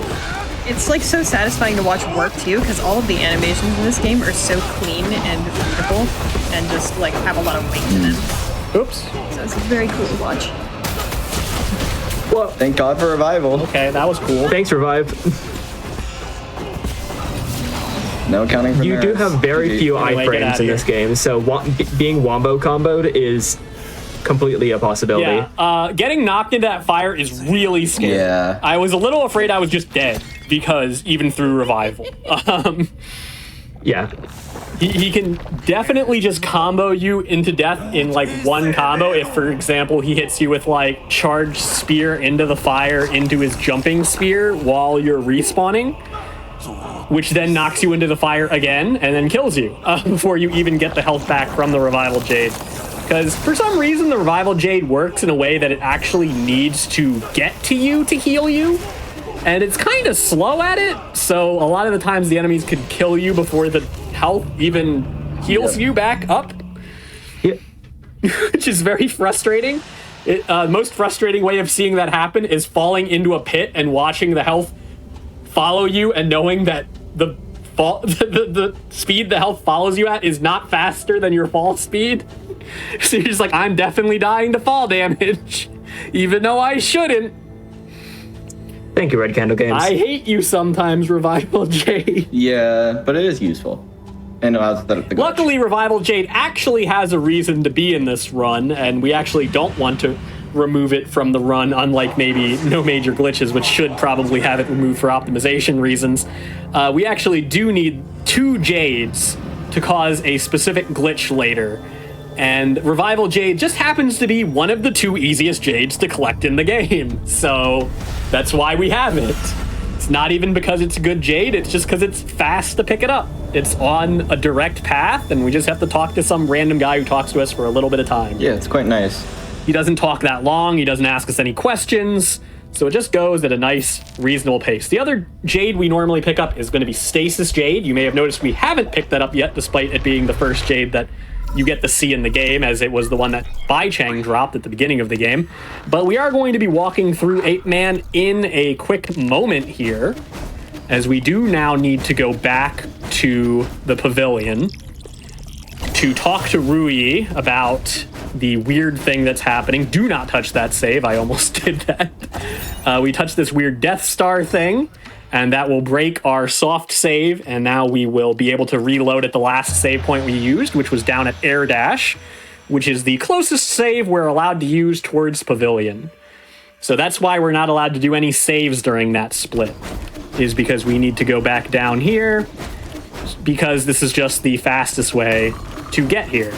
And this is us going through this section in the direction you were supposed to actually go through this section now, as we did kind of cheat our way through this section backwards by using slightly higher jumps than we were supposed to be able to use, by using a weird high jump, rope cancel, and using air slashes to gain very slight amount of air momentum to jump over some spikes. But now we will have a very easy time going through that section because we're actually intended to go through the section at this point. Funny how easy it is backwards, or well, backwards for the run. Yeah, we're now going forwards. If you had done Kang Hui, you would not have to do this. You would just teleport back to Pavilion from the Jichuan node, and everything is a lot safer because you're just allowed to save in front of Jichuan. But because we did not kill Kang Hui, because we wanted to skip a whole bunch of cutscenes, we have to do it this way, which forces us to run through these sections again. Which is also where I'm going to end up picking the Stasis Jade up at the end of this room. This room, I feel, can probably use a little bit more optimization than it currently has. As a side note, I should immediately switch back to Key Blast while I'm thinking about it, as the next area, we really need to have Key Blast as our ability and not Water Flow. The reason for this is because Water Flow takes up twice as much ki to use, and we want to be using our talismans as a jumping thing. So we need them for distance. What? Yeah. Need them for distance. We're going to be using them as a second air dash. And we want to use as many of them as possible, so we need our talismans to cost the normal amount, so we have more uses of them. Otherwise, we only get one talisman because they are too expensive on Water Flow, and we just do not have the key to sustain it. Unless we had Enhanced Water Flow, which we will eventually collect, but for now, we're just going to be playing through the game using our normal Key Blast again. Also, the normal Key Blast is just straight up better for this next boss as well. We are going to be using this real quick. We are going to grab Enhanced Talisman and one more key. We want to have this node save so that our next save quit we do will take us back directly to Pavilion, because after this next boss area, we have to go right back to Pavilion. Okay. I am going to do something a little weird here. I'm going to actually grab ledge storage. This is the only ledge anywhere near here. So we're just going to go collect that off to the side of Ruyi. And we are going to make our way into the next zone, which is kind of like the weird, trippy horror zone, where Lady Ethereal will be, which casually when I played this game was my favorite boss. I really like Lady Ethereal. Really good I'm a fight. big fan of Sisters of Battle from Hollow Knight, and this is just like a different take on that boss, and it's a really good one. I absolutely love this boss, and I am excited to fight them, even if they do have a chance of randomly one-shotting me and making me very sad, because they are a pretty long boss fight if that happens. But I'll be fine. Yeah, we did have to talk to Ruyi to trigger this area in the first place. yeah, because he has unfortunately, to you do have to talk to detect Ruyi it. there. It will not just let you go to this section if you do. Oh, I have to hack You gotta this. hack it. If you do not talk to Ruyi first, this room will just give you a jump scare. But if you've talked to Ruyi first, it'll be this weird, like, funeral arrangement. Like, it's like a Taiwanese funeral, from what I've been told. Yeah. Which That is correct. might be leading into a lot of the things we are going to see in this area as this area starts getting more and more messed up. You will also notice that if you've played the current version of this section is going to be a lot faster, because they added, at some point, I don't know when it was, but they added a bunch of cutscenes to this section to make it less subtle. But back on the patch we're using, those cutscenes did not exist. So we just have to talk to Lady They Ethereal. also added optimization. We are going to try to skip as much talking to Lady Ethereal as possible by using ledge storage here, as we slide up this invisible wall and just jump on past her. I wait for the platforms to spawn here, and we start moving forward. Unfortunately, if you do use the glitch to slide up that wall, it does make it so you really can't see anything for a little bit, because it's expecting you to, you know, take a bath with Lady Ethereal, and I'm not doing that, so there will be no Yi butt on this stream, only Jichuan butt. Yep. will of be the seen. set loading spots for this area, because they did not optimize it on launch, and also not for a Whoopsie. while after. Forgot where the floor was. So this area has this weird mechanic where these candles are like checkpoints, and if you fall, you will like just fall into space for a while and then land on the last candle checkpoint section. Thank God I had enough time for that. I used the talisman because I was really unsure where the ground was, and I just really didn't want to fall again. So here we can do a little small time save. Never mind, because I got hit by that ball. I mean, we'll still be able to do that time save. What I was trying to show was if you do this, you can do that, and then you can skip a cycle. But getting hit by the ball is a little bit sad. Luckily, that ball is so early that it is really a small time loss. Unlike some of the larger time losses you can have if something like that happens at the end of one of these sections. You may also notice that you cannot see the HUD here, which may give you the false impression that you cannot But we die do in have the this low section. HP vignette. I assure you, you can. Yeah. You can die in this section. And you can see the So your health does exist. The game just does not you show can it see to you. the low health effect around the screen right now. Yeah, you do still have the low health effect, so you can see when you are low, which I currently am. So I probably will end up dying in this section at some point, although it will probably just proc Revival Jade, as I do still have Revival Jade in this section as well, as we run past this little cycle right here. There are a few tricks that are coming up pretty shortly. This is probably one of my favorite tricks in this section. It looks really cool, and it does not actually save a whole lot of time. Stylish. Oh, wow. That is pretty stylish. Sure. It is. saves like 3 It seconds. skips over. You also really don't want to screw up at this point because it did skip over a checkpoint, so you lose a ton of time And at we're this forced point to if you actually mess look up. at lore now. But there is the next checkpoint, so we're You can safe now. see the You don't actually. game very obviously load in the next segment of this area every single time because it will freeze significantly. We're going to once again float over the invisible wall instead of talking to Lady Ethereal, which saves about 17-second cutscene right here. So we do not wish to talk to her. She talks for a decent amount of time. That is if you mess up any of those wall slides, that's definitely the one to mess up because she does talk the least on that specific cutscene. Oh, this is another fun one. This one is less cool, but saves a lot more time than the last one. Yeah. Where you just skip over a little platforming section. Here's probably where I'm going to die. Yep, there it is. I'm pretty good at getting hit there, so I was expecting to lose my revival jade there.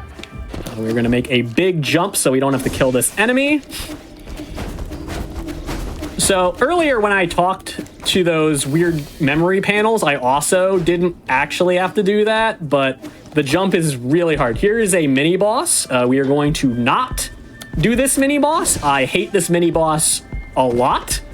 We're just going to glitch over the top of him to not make him spawn, and then we're going to float Luckily, we're not over an MG, so we can do the here easy skip. and be past this horrible boss that I hate so much. He is very irritating. There's a lot of ways to cheese him, but I just don't want to fight him in the first place. So I'm going to grab one last ledge storage. This is the most important of the 3, as this prevents me from having to beat up Lady Ethereal, which requires multiple cutscenes.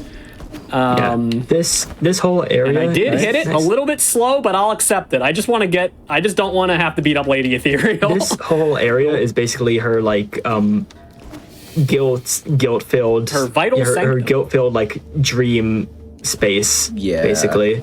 And I forgot what I was doing here, so I'm going to fall off the So ledge. this is also an auto scroller. I can actually skip this first section. Speedrunners, of course. So you go over here and you do a bow float, and you can just float on to the next area. And once you touch the candles off screen, you can respawn yourself to get past that first auto scroller section, so you don't have to do it. We can skip like half of these auto scrollers, and the other half we have to deal with, like this one. We have to do. Need to be a little careful here, as you definitely can outrun the auto scroller and then fall in a pit, and you will feel very silly. It's not great, because then you just have to do it again. Normally, I will still save and quit because it restores everything, and I do actually want my arrows and stuff back. So when you were playing for the normal speedrunning category, we don't count loads, so it's actually faster to just quit the game here instead of waiting for that fish to catch up.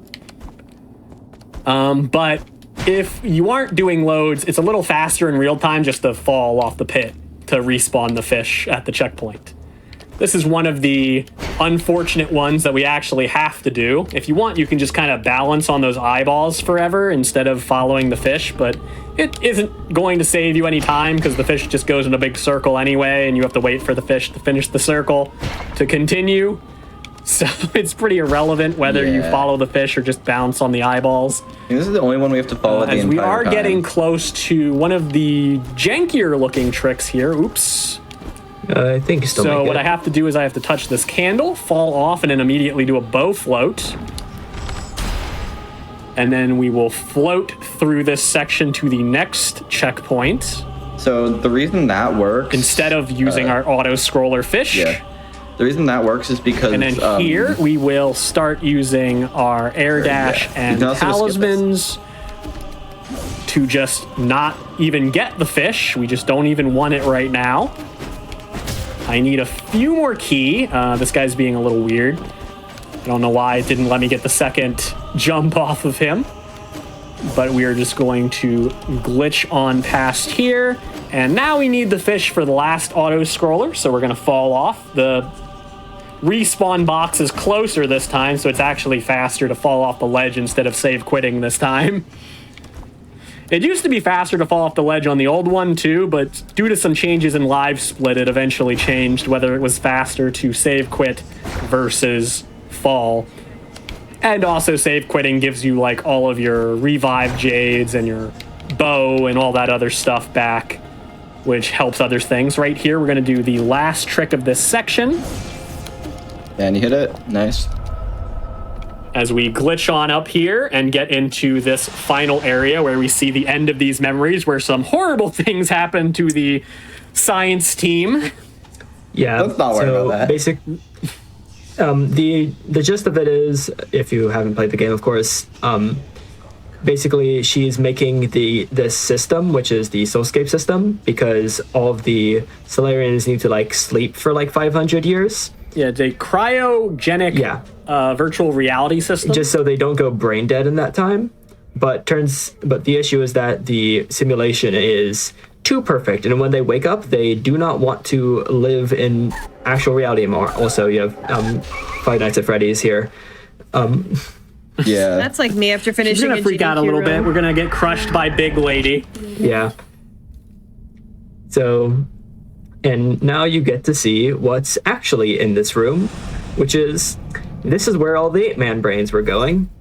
And also her brain. Her brain. Yeah. And her brain. This is all that's left which of her. is strangely large. I'm not quite sure how large it is. We see how tall she is in relation She's to a pretty Yi. big lady, and Solarians are presumably very smart, so they must just have very big brains. Guess so. But it being bigger large than spines, honestly. But it being bigger than her skull is quite interesting. I don't know. We don't question it. would you guys like to explain the butterfly myth and everything that's happening at this point in the game? Okay, so That's what she is based on. Yeah. The whole like thematic and visual inspiration for this area, which it is the parable of the it's the butterfly something. Basically a man dreams that he is a butterfly, but then his question is he a man dreaming that he is a butterfly, or is he a butterfly that is dreaming that he is a man? And the dialogue in this section is all about like what is reality, and is the dreamscape, does the dreamscape count as reality, etc., etc. So that's the thematic inspiration for a lot of this. Also in the background, that is the back of her head. Yeah, and we'll see in a second. If before any questions are asked, that is the back of her head. It starts to get weird and gross and start cocooning into a butterfly. Yes. And this fight is interesting because she, in phases 2 and 3, she uses clones that are not the real her in order to attack you. You, of course, cannot deal damage to her from these clones, except if you use an unbounded counter on their melee attacks. Because for some reason, if you unbound and counter their melee attacks, it still deals internal damage to the boss. Ooh, fast ranged phases. Yeah, you're getting super lucky. You do not want ranged phases here because you can't deal internal damage to the boss. You can only deal damage with unbounded counter on the melee phases. Also, yes, I know that one was real, but normally she was supposed to respawn again. But maybe I miscounted. Either way, I think she's still dead here. Yep, good. Okay, she actually is the only boss in this game with 3 phases, unless you have true ending. Well, Konkui has 3 phases. Now we get to do the fun 7 Lady Ethereal's time. Yeah. Conveniently, in this phase, she always reveals which one is real. Also, wait, what? Did she... Yeah, I no longer have to Why didn't she start with the ball? Where she is. I swear... Yeah, she doesn't. She does not always start with ball. Huh. I could have sworn she did. Oh, there it The is. very not subtle Dragon Ball reference. I'm sorry you hit You that. seriously went for the UC on that? Damn. Yeah, you don't usually go for that. Yeah, I know how to do it. All right. I thought that was unreasonably difficult. This is unreasonable difficult to get the double UC on those.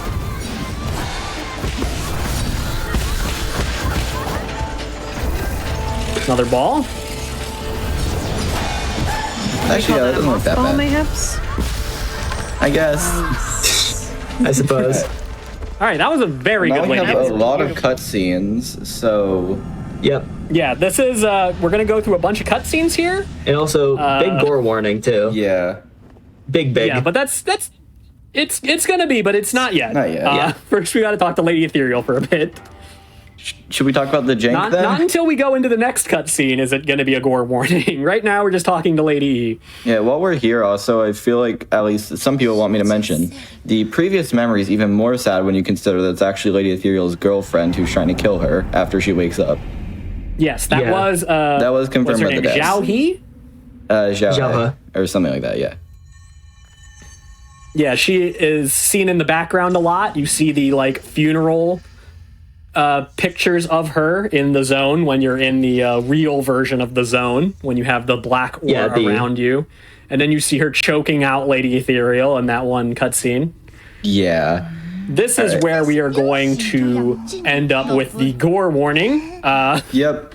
It's pretty large amount of gore here, so... All right, but yeah. Yes, It is definitely a warning. We got an explosion here again. But yeah, Sherpon, we were talking about discussing some jank here. So should we start with the reason behind Talk it? about the weirdness of the frame rates in this game and how frame rates used to be separated in categories for this. Yeah. So basically, this all stems from. So Nine Souls made in Unity, and Unity has a built-in delta time for time between frames. But instead of using that, Red Candle uses something internally named as time.rcg time. Also, gore warning right now, by the way. Yeah, gore warning right now. And that means that we have differences based on frame rate. So for a while, speedrun categories were actually split based on frame rate until we decided that the time loss and time saved was close enough that we just kept it. But it has a lot of weird interactions if you want to explain some, I'm sure, Pun.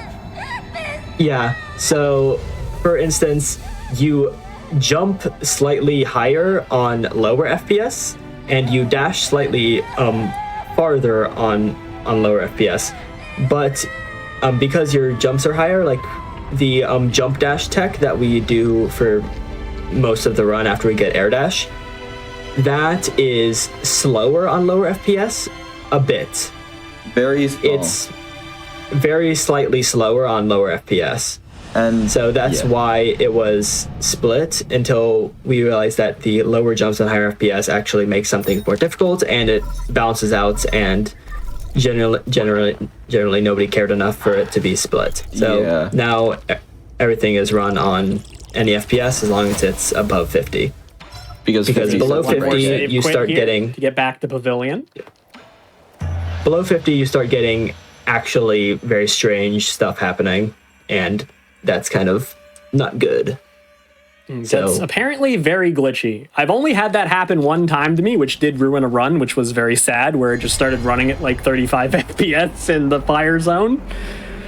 But it's very noticeable how much it slows cutscenes down.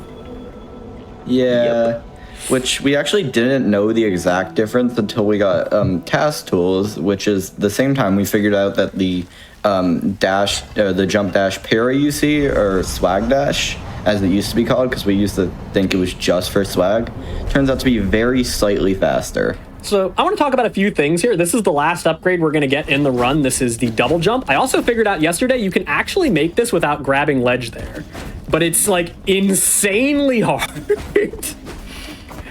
I tried for so long and I only got it one time. And it was so specific and difficult. But you actually can jump that ledge without catching the ledge there if you want to save a few frames. But it's like incredibly non-practical because it's like... Sorry, I'm saying like too much. You have to do a jump slash into a like max height double jump into another slash and then like catch the ledge, because you have to do the slash early enough that if you do a slash, you can't grab ledge after slashing, so you have to do the slash early enough that you can still grab ledge. It's very difficult and frustrating and not worth it at all, but I did figure out it was possible the other day when practicing. Also, we have double jump now. Yeah, we have double jump now. Yes, we can double jump now, which we're going to actually use to mostly just triple jump, really. Yeah. You're not going to see very many actual double jumps. We're going to mostly be using ledge storage to get 3 to 4 jumps. We're going to be using to break most of the remaining areas to get to the final few bosses very quickly. As we are almost to the last third of this section, as we want to talk to this last Lear cutscene. There are other Lear cutscenes, but we won't be seeing them. This is going to be the last Lear cutscene we're going to see. The other Lear cutscenes require you to be doing the true ending and doing a whole bunch of extra content. If you want to talk to Lear more, where he talks about the rhizomatic bomb and all of that other stuff that happened, where, you know, Yeah. all of the war and the inaction declaration and all of that fun stuff. He's like We're gonna take a break religion here, right? Oppenheimer. As a side note, this is the second ad break right here. All right. So, chat, we are going to be going to a quick little break. Now, if you are excited about this run and want to see more things like this, you can catch up on past Hotfix shows, special events, and GDQ marathons over on. All right, let's finish up this 9 Souls run. Yay. Okay, 3, 2, 1, go. Okay, so at this point, we are going to be doing the glitchiest glitch in our run. I still don't know how this works. You can immediately see us starting to mess with the menus here. You're going to see some weird looking things happening. As we are essentially breaking our menus to allow us to use our fast travel that we should not have, because the game did not ever give it back to us. So from now on, we will be utilizing this, what is called teleport menu storage, to allow us to teleport. But I have to be very careful with the pause menu from now on, as doing almost anything in the pause menu will break it.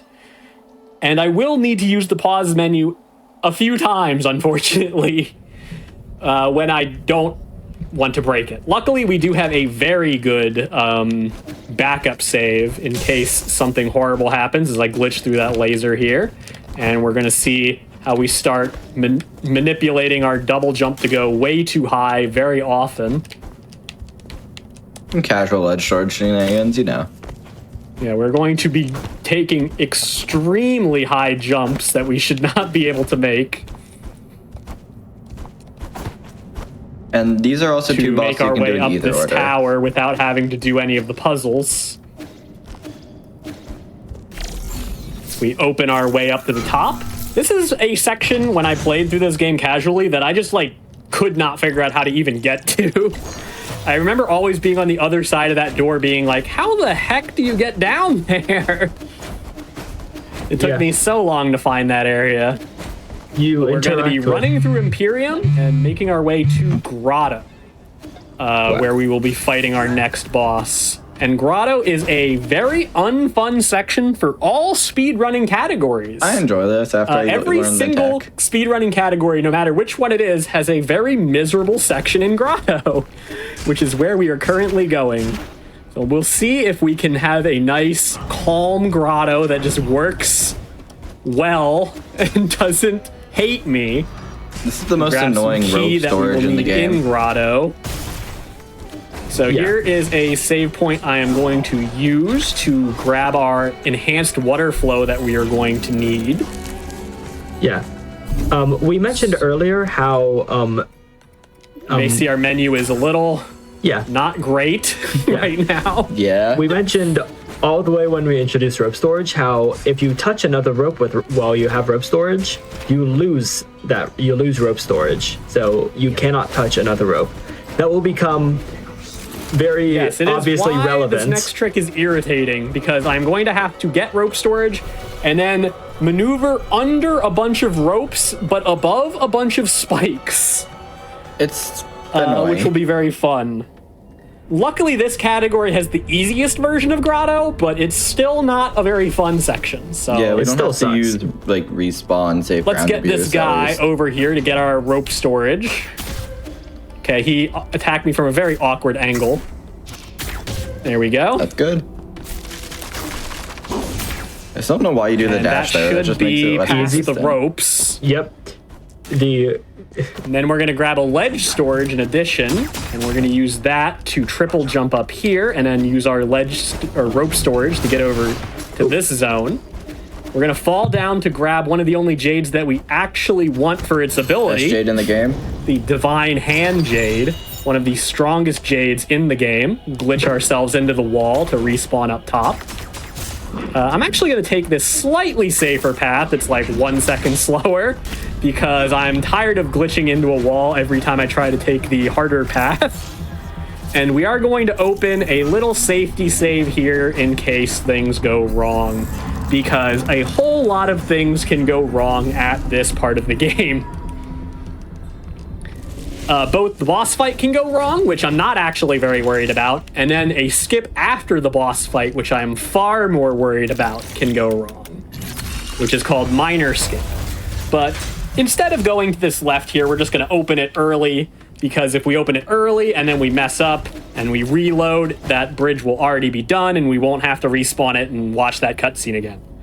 Instead, we will be going to this boss. This is the main boss that you can't really utilize unbounded counters on, which makes this boss have a massive amount of HP, which isn't helped by the fact that this boss actually does just have the most HP in the entire game. I don't know why. I think it's because they originally wanted a phase 3 for this boss and it got cut. So they just were like, you know what? How about his phase 2 just has 80 million HP? And so he has a lot of health. Does anyone else want to talk about G? Many people's favorite character in this game. Yeah. I guess. Of the immortal Kunlun tribe. Yeah. So G is... You saw the animation. G is the same character that gave us the music sheet earlier. And oh my God. He is like, and yes, it is a he. This is something that many people that was get. A weird parry. This is something that many people get wrong. Yes, I did not think this was a man until he started using pronouns that made him a man. The voice actor is female, so it's very so it's very easy to get that wrong. But yeah, basically he is immortal in the ageless sense, not in the unkillable sense, because we are about to prove that he is not unkillable. Also, a fun glitch you can do. Also, yeah, he just kind of sits here while you wail on him. It's very silly. Since we have the annoying second phase, do we want to talk about some other cut content? All right, time for second phase. Oh yeah, this guy in early development was planned to have a phase 3, but that was cut at some point, I believe due to like time and budget concerns. Yeah, they cut a bunch of other stuff as well, including some storylines for characters that we do get to see, but don't get to see their complete. Like Chen. Well, Qian's storyline was outside of the game. Yeah. Yeah, she has a whole prelude comic that you can read that's very cute and makes what happens to her very sad. Yeah.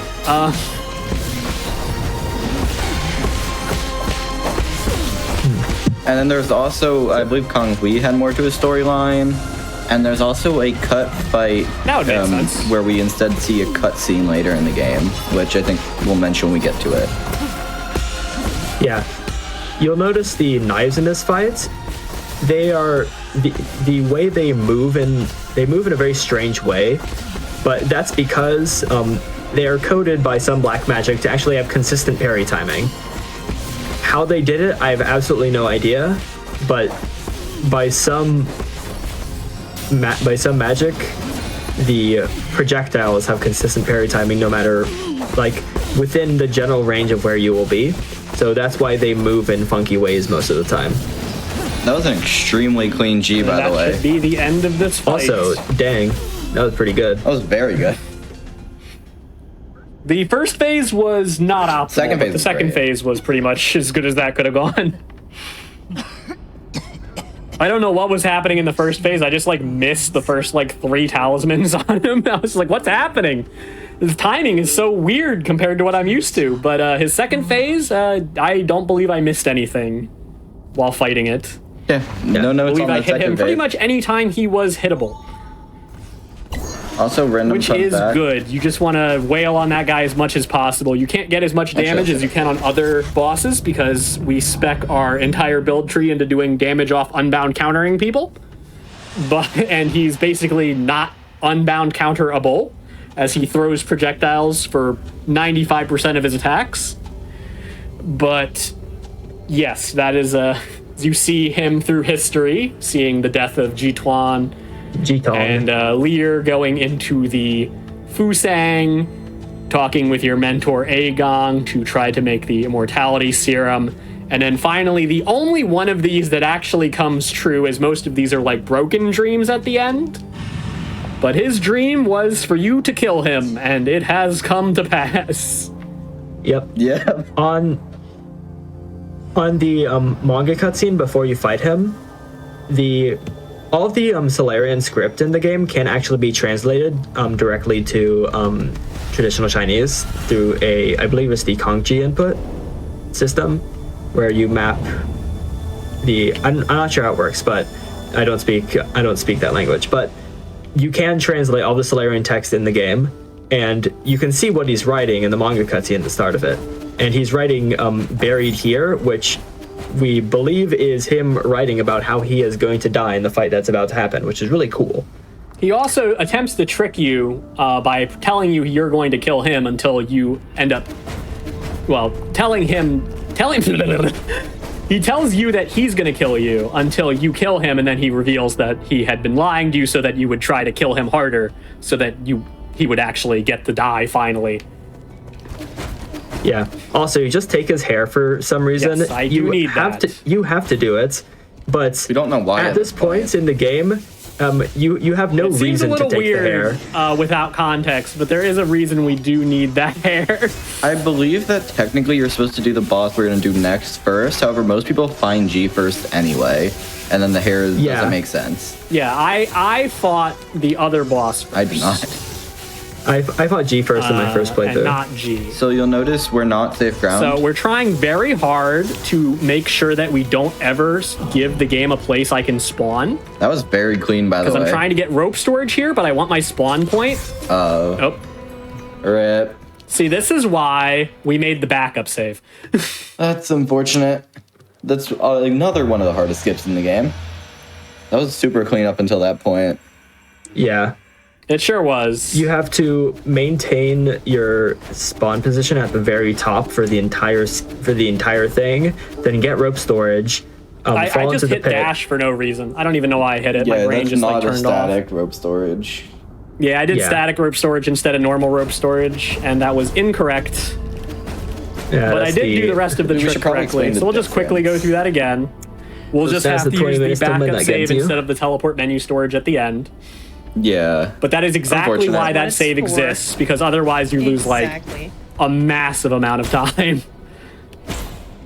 And that massive amount of time is why Konghui skip was not a thing until teleport menu storage was found, because that specific run back would lose you an abhorrent amount of time and would not make it viable at all. Now that I think about it, I could have actually just gotten myself killed instead of doing what I did, and it wouldn't have broken everything, but it's too late now because I've already done it. It makes no difference in actually showing the run. Yeah. You're going to see the exact same thing, except you will not see my menu being broken. I will still use teleport menu storage more times later, so it's not like you won't get to see it. That's all I had to do. I just had to not hit the dash. Oh, you touched the ground there. Oh, wait. I touched the ground, Unfortunate. apparently. See, that is the way you can mess it up. If you touch the ground anywhere that isn't a corner, you will set a spawn point. And you need your spawn point to be at the very top of this section, so that you can bring your rope storage all the way to the top, and then you can use the rope storage to line up with the rope that's all the way at the bottom. I still don't know how we This is found one of the hardest tricks in the game for sure. It's in most categories as well, which is brutal. This is actually in almost all categories this skip is used. It's actually pretty funny. I think maybe only No Major Glitches doesn't use this skip. I think everything besides NMG, yeah. Because it's banned in No Major Glitches, because it's a major glitch. Can't use the rope storage. The respawn manipulation is completely A-OK in NMG, though. But yeah, I just hit my double jump too slowly.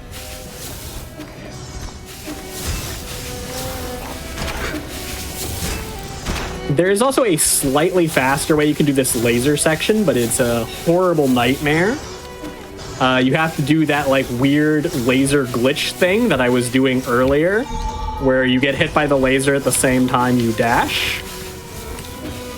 So we got to bring this guy into this corner. Oh, he might push me. Oh, no. I think that's okay, good. It was nice. It was nice. It was nice. There we go. And yeah, okay. It didn't teleport the first time I pressed it for some reason. But this is how we get past that wall, and then we're going to have to do another glitch here. Dog, could you not, like, kill me? A little too far away. Good. Perfect. And we use that to glitch into this acid and then climb into the elevator while it just continuously hits Don't worry us. about it. You're just fine. So we don't have to turn off the acid. As we would have to go a very long way around to turn off the acid and fight a mini-boss. Talk to Rui. Yep, he's just talking to him because apparently there's surprisingly few guards here. And, well, I suppose that is true. We're not going to see many of them. Yeah, we're going to see, like, a few of these samurai that hate when you touch grass. They're Yeah. Very against it. We don't know why. Also, Hubert's coming up. If anybody has watched the 9% run and remembers Right, him. I actually made that jump in one. I had been struggling with that jump a lot, so I'm happy to make that jump. It's relatively tricky. It's not that hard, but it's just kind of a little janky to make that like quadra jump to get all the way up here and not have to go all the way around. Because normally you would go all the way around and you'd like ride this, like you'd come in through this right side from a different elevator and then you'd ride this elevator up. Yep. If we didn't have to collect all of the soul seals when we get up here, we would actually go somewhere else and then just jump over Hubert. this building. But we do have to collect all the soul seals, so we are going to just go into this little building here. We have these weird Solarian mutants that currently I cannot kill in the game. I can only knock them down, and they'll be paralyzed for a few seconds before they get back up and try to kill me. As we go through Fushi's memories here.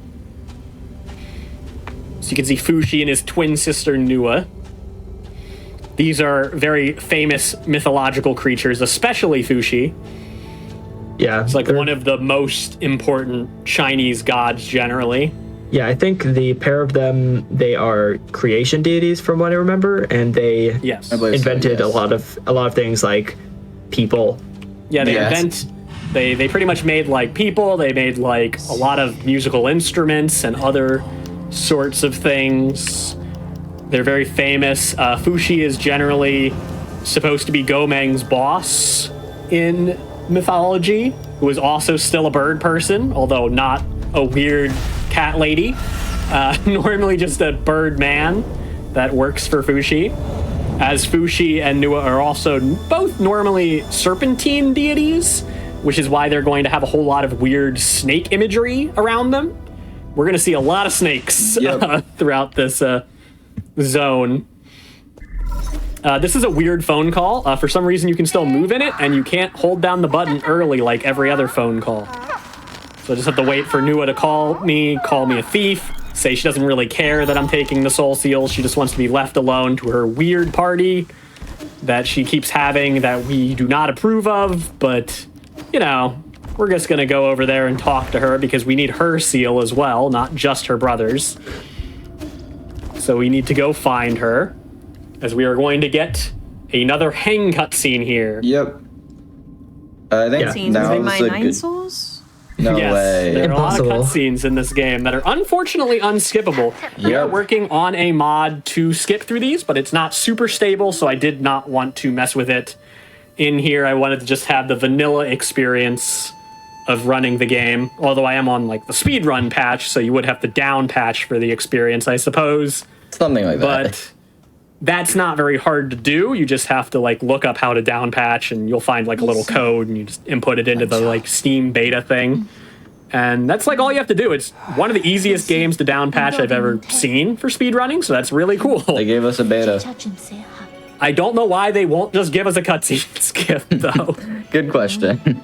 I think Oh, with wow. all the Fushi and Nua stuff, now is a good time to mention lore-wise, the reason the game references Chinese mythology so much is because canonically, as was shown in the ARG that happened recently, Chinese mythology is based off the story of Nine Souls.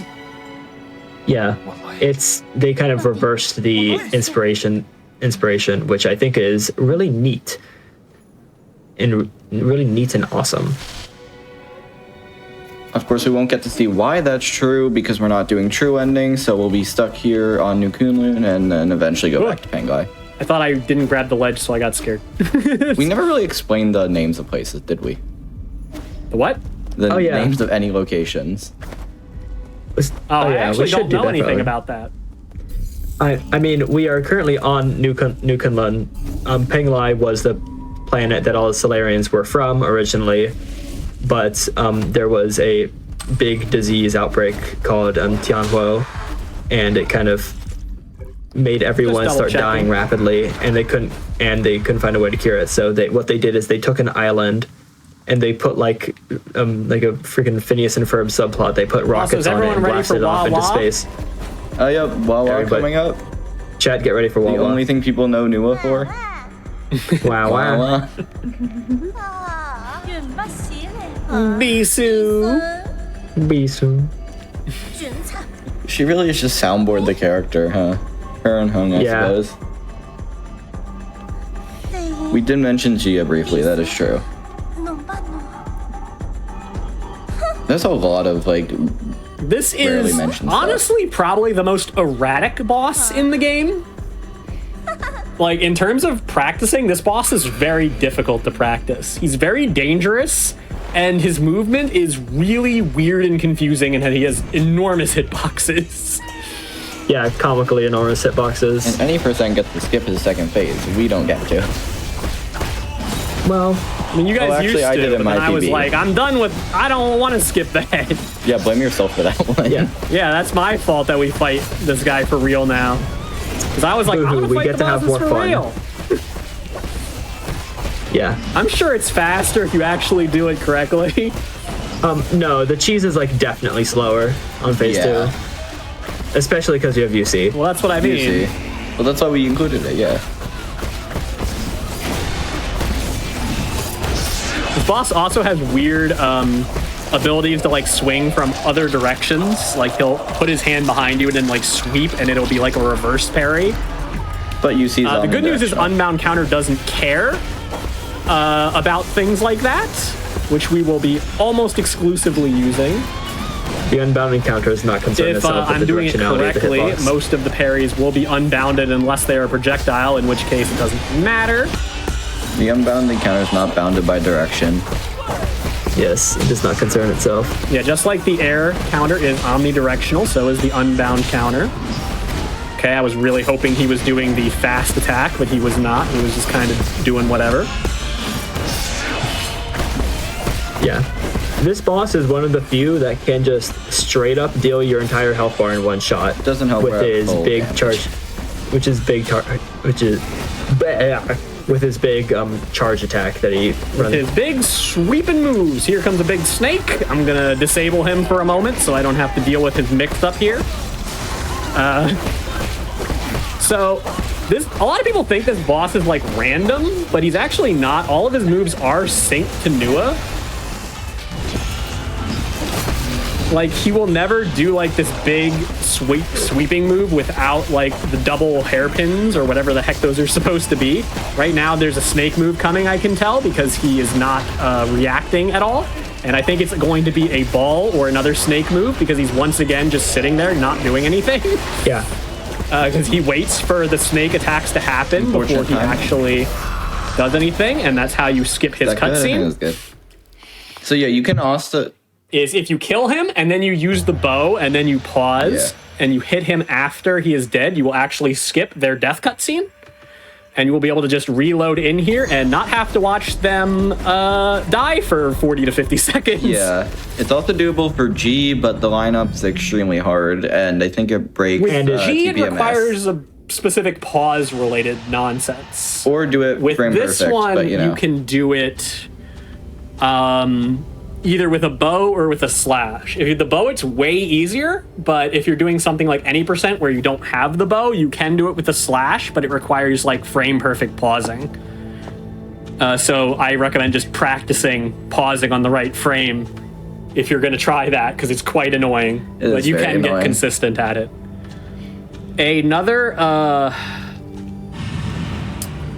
I wanted to say something, but I forgot, so maybe you guys can talk about something.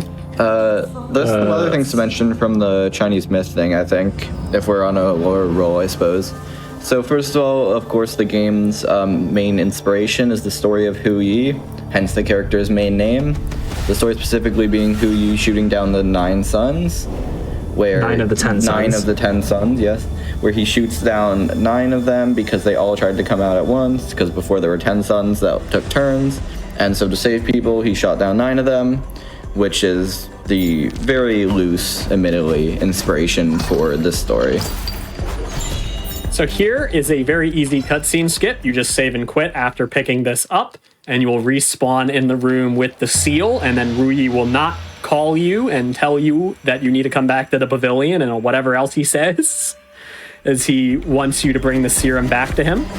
This is where I would normally kill myself and respawn in pavilion, but unfortunately I did mess up the minor skip, so I was not able to maintain my glitch for the entire time. So what I will be doing instead is I will just show you the way it would have worked is that we would normally just kill ourselves on this enemy before respawning. Instead, we just go to the save point and I will just teleport back using a backup save to where we are supposed to be at this point in the game.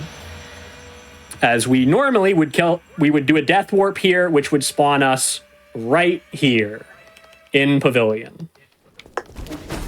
And once we get the Pavilion, we need to run over and collect our Super Mutant Buster, which will allow us to slay those weird pink Solarian mutant creatures.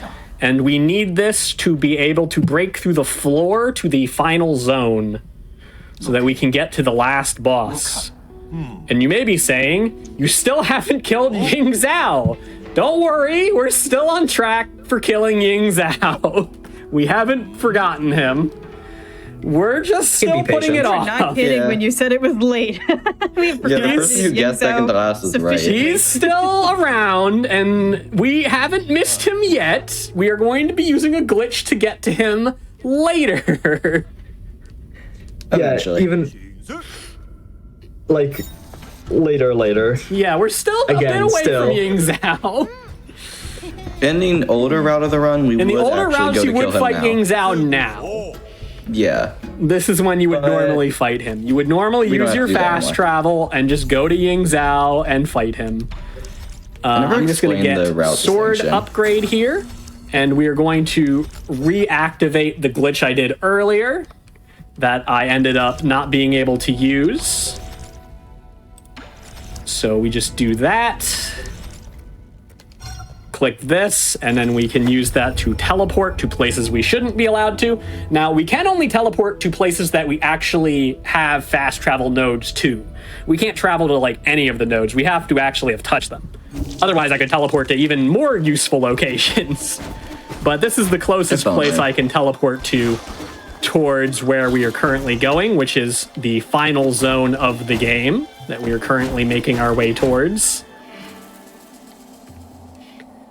Sorry, Ying Zhao, you used to be at this point in the game, but you have been since delayed even further.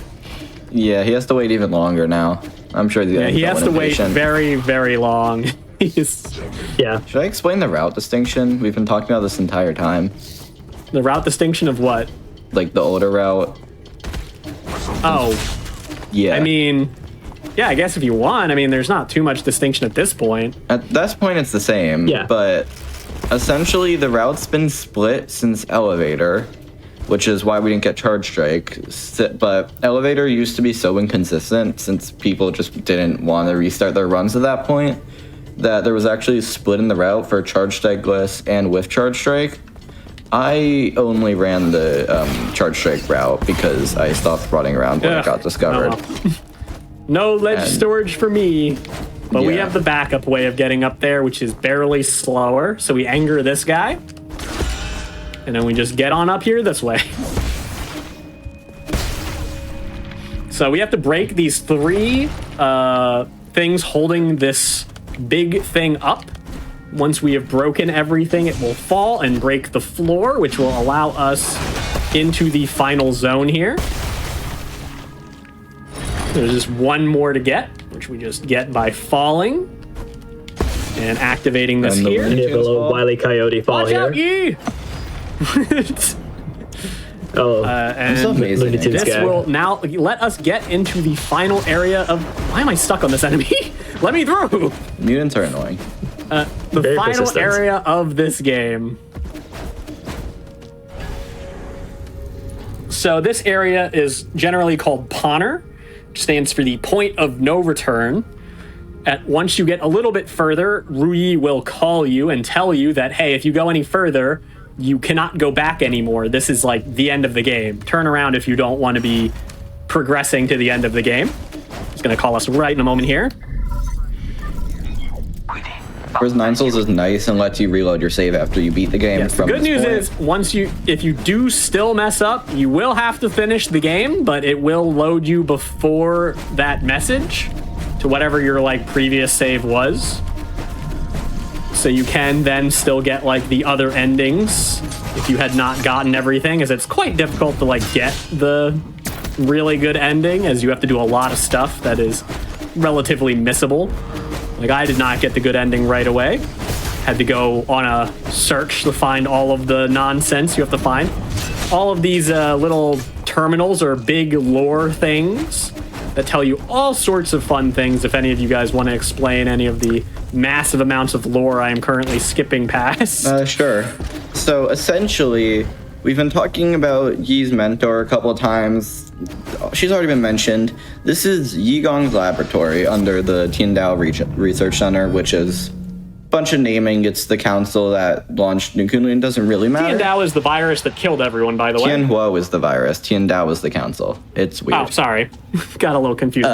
So yes. They all So sound very what's being similar. revealed here is that the virus didn't just come from nowhere. In Yigong's search for immortality, she accidentally created the Tianhuo. Yeah, technically the And- Tianhuo and the Tianhuo are both the thing that killed everybody.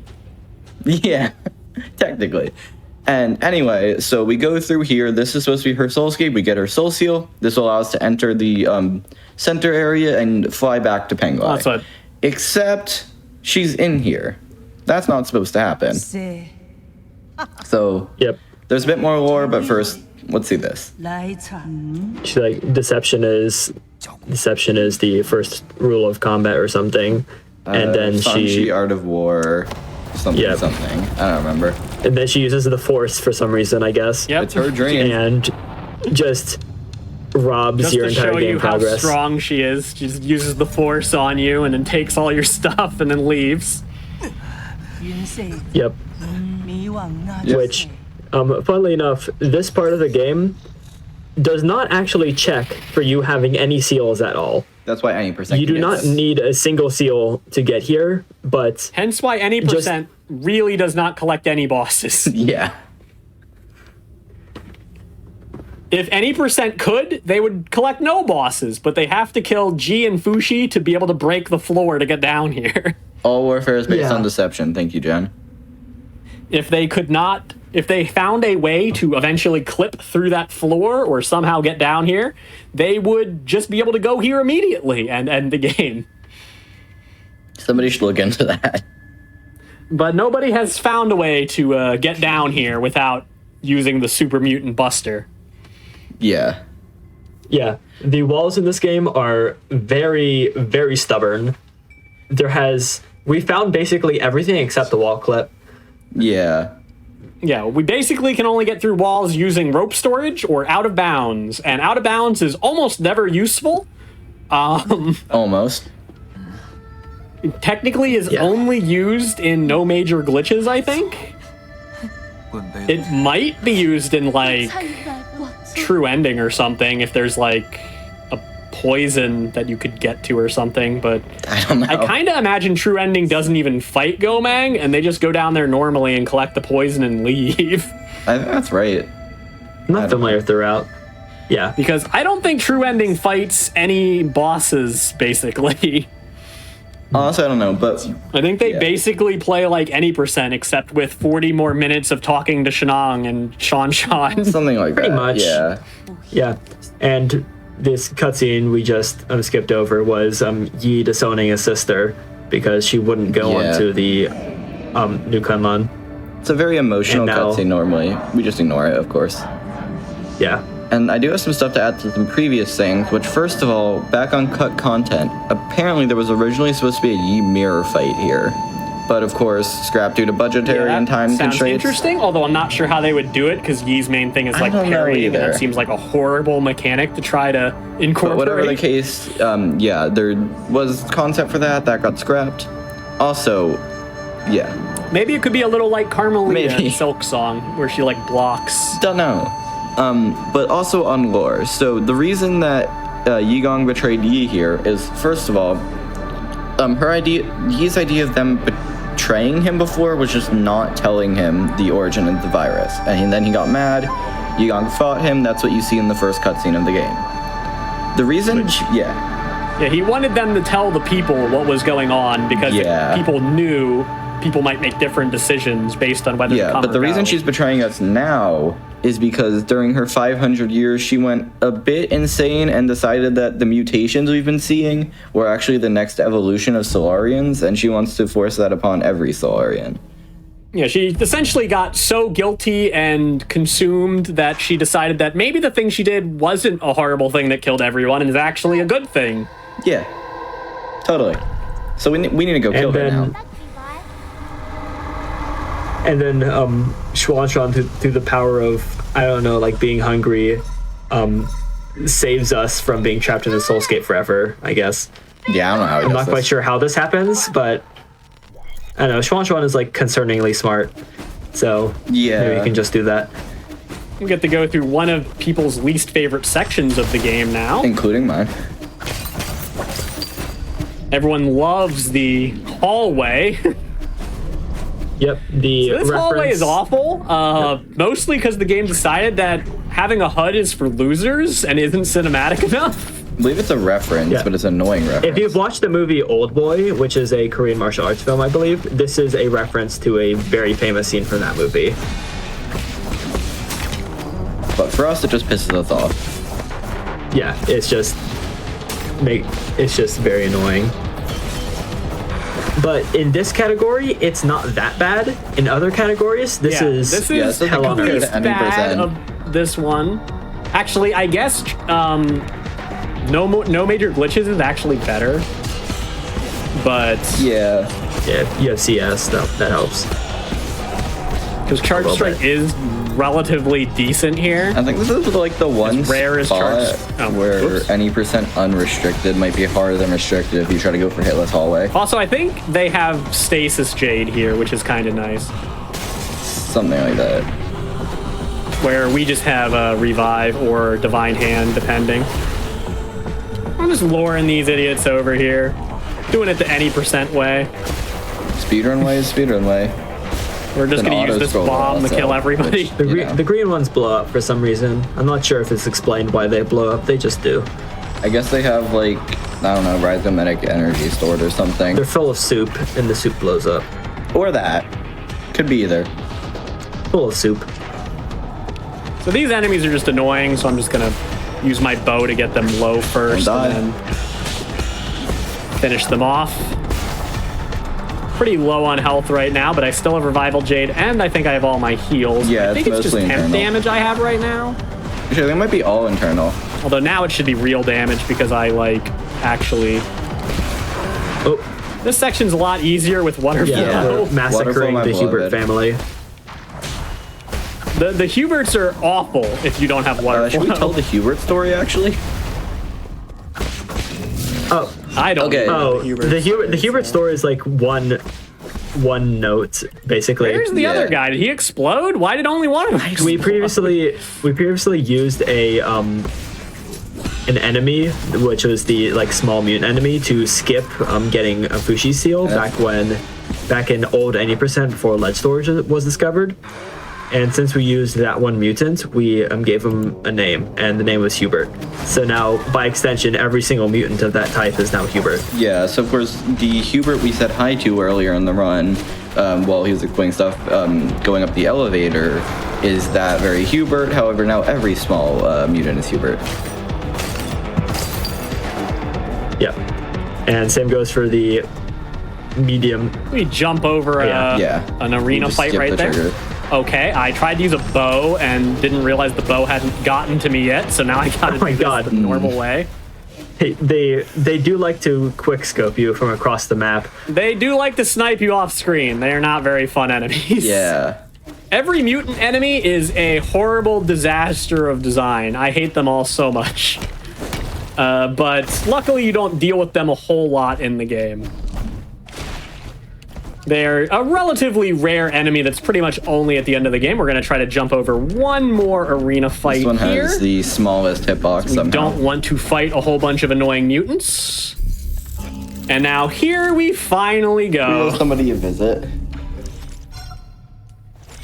We finally are going to visit someone we have been ignoring for a very long time. So the All Souls and Seals. Well, Welcome, first boss. We are back. Yay! It's all and the We reason came back for you, buddy. the reason we came here so late is so we can absolutely melt this guy with Unbound Encounter. The other reason is that there's an elevator that goes from this guy directly to the final boss. Practically, yeah. Yeah, it's much faster than normal run back. All right, nice. Also, normally you can't teleport back during that section, but of Yes, course, normally with teleport EMS. is disabled, but because we're using teleporting through a glitch, we can still do it. We could technically teleport anywhere, it's just that most areas are broken and impossible to maneuver around at this point in the game. Actually, I've never seen what those areas are like. I should look at that. I think it's generally not very interesting.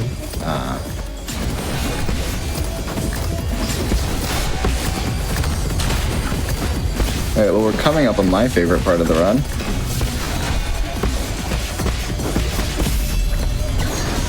Rip the real one. Yep, rest in Waited for peace, so long. Zhao. Waited for so long just to be beat in a minute. Yeah, for some reason this elevator still works, Yep. so Yeah. I don't know why they allowed us It to works- do this, but this is why yeah. we fight him now. It works one way. Not It only works in this one direction to this one spot, but luckily that spot is exactly where I want to go. so squishy for Don't an know why endgame that boss. is. I know, right? Honestly, Very yeah. squishy endgame. Damn it. So boss. low Joe. HP. Like, I thought this was supposed to be very serious. I don't know why they included that at this point in the game. It seems like kind of a Some mistake, random honestly. horse robot, not even a soul. Yeah, SMH. strange. It's a soul according to Now our we go to rules. the actual final boss. Yeah. Yep. To finish off this run. This boss is quite intense, although most people practice this boss an unreasonable amount of time. There are people in our community that have played this boss more than I have played this game. Yep. Like, just this boss. She's the reason. And I there's love good the reason game. for it. I'm pretty sure, like, either it was like Danielle or Adorn had like 2,000 hours just on this I think it's boss. both. Honestly, because they just probably play this both of boss them. all the I think time. it's Probably both both. of them. Yeah, I wouldn't be. They both have over 1,000. I just don't remember which one's which. All right, so we're gonna switch our jades up here. It's finally time to take off Revival Jade and use the one jade we actually picked up for its Finally. ability. I'm going to level up Backlash. Do you want to lock in for this, or should we? I don't really care about saving to get my arrows back. Arrows are not very useful for this final boss. What were you asking? I was asking if you Player want to Alerts? focus for this, or if we should talk about it. You guys can talk Alright. during this, but I do not really want to talk very much during Understandable. this. All right, So this do you want this to go? is Agong. Yeah. This is Agong. If I start dying to her, maybe we'll stop talking. But Okay.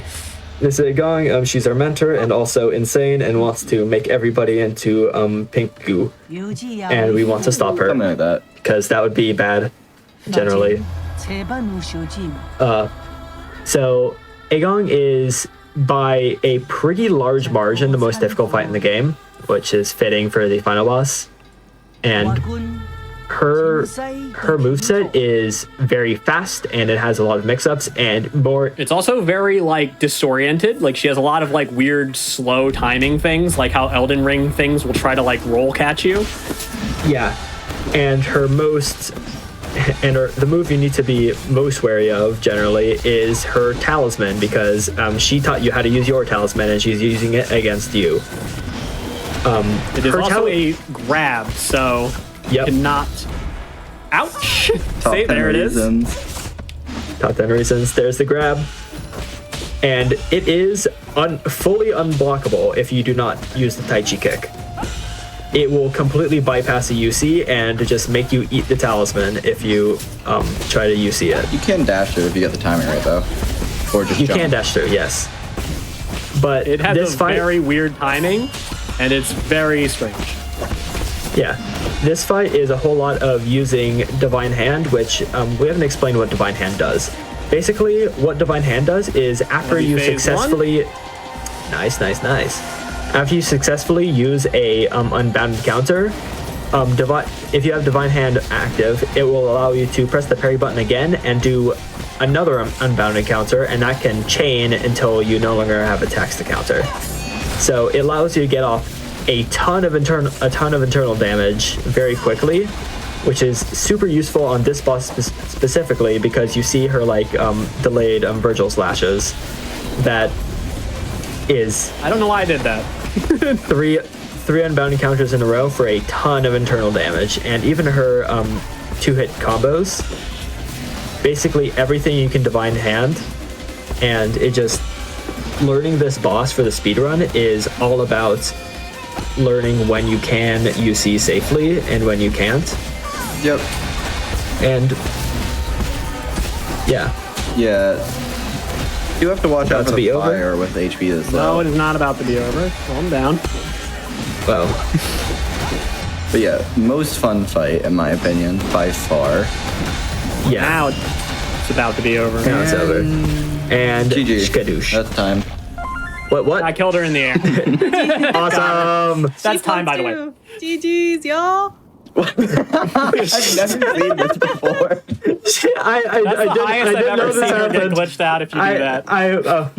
I was not aware this happened. Neither was I. It's pretty rare. I played this. I've never seen her die that high in the air, but Showing Plus off. for- 7. I think it's because I Minus animation those, that's canceled her pretty death. Yeah, you did the same thing as you did on Baichong. But that is the final boss of the run. All of the bosses have now been slain.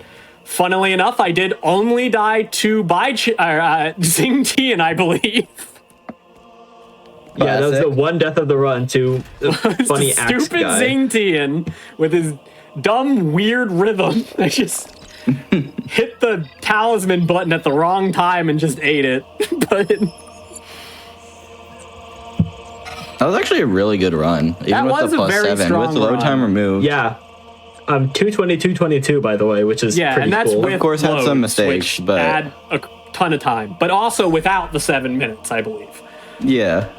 So Still really good. It's like All things considered. 20 minutes of loads and then like 7 minutes of 7 minutes should be added to it, but then like 20 minutes should be like taken from it. Yeah, so- unfortunately messed up skips that would have killed the run, but you know. Yeah, like obviously it doesn't work as a run because of the elevator and the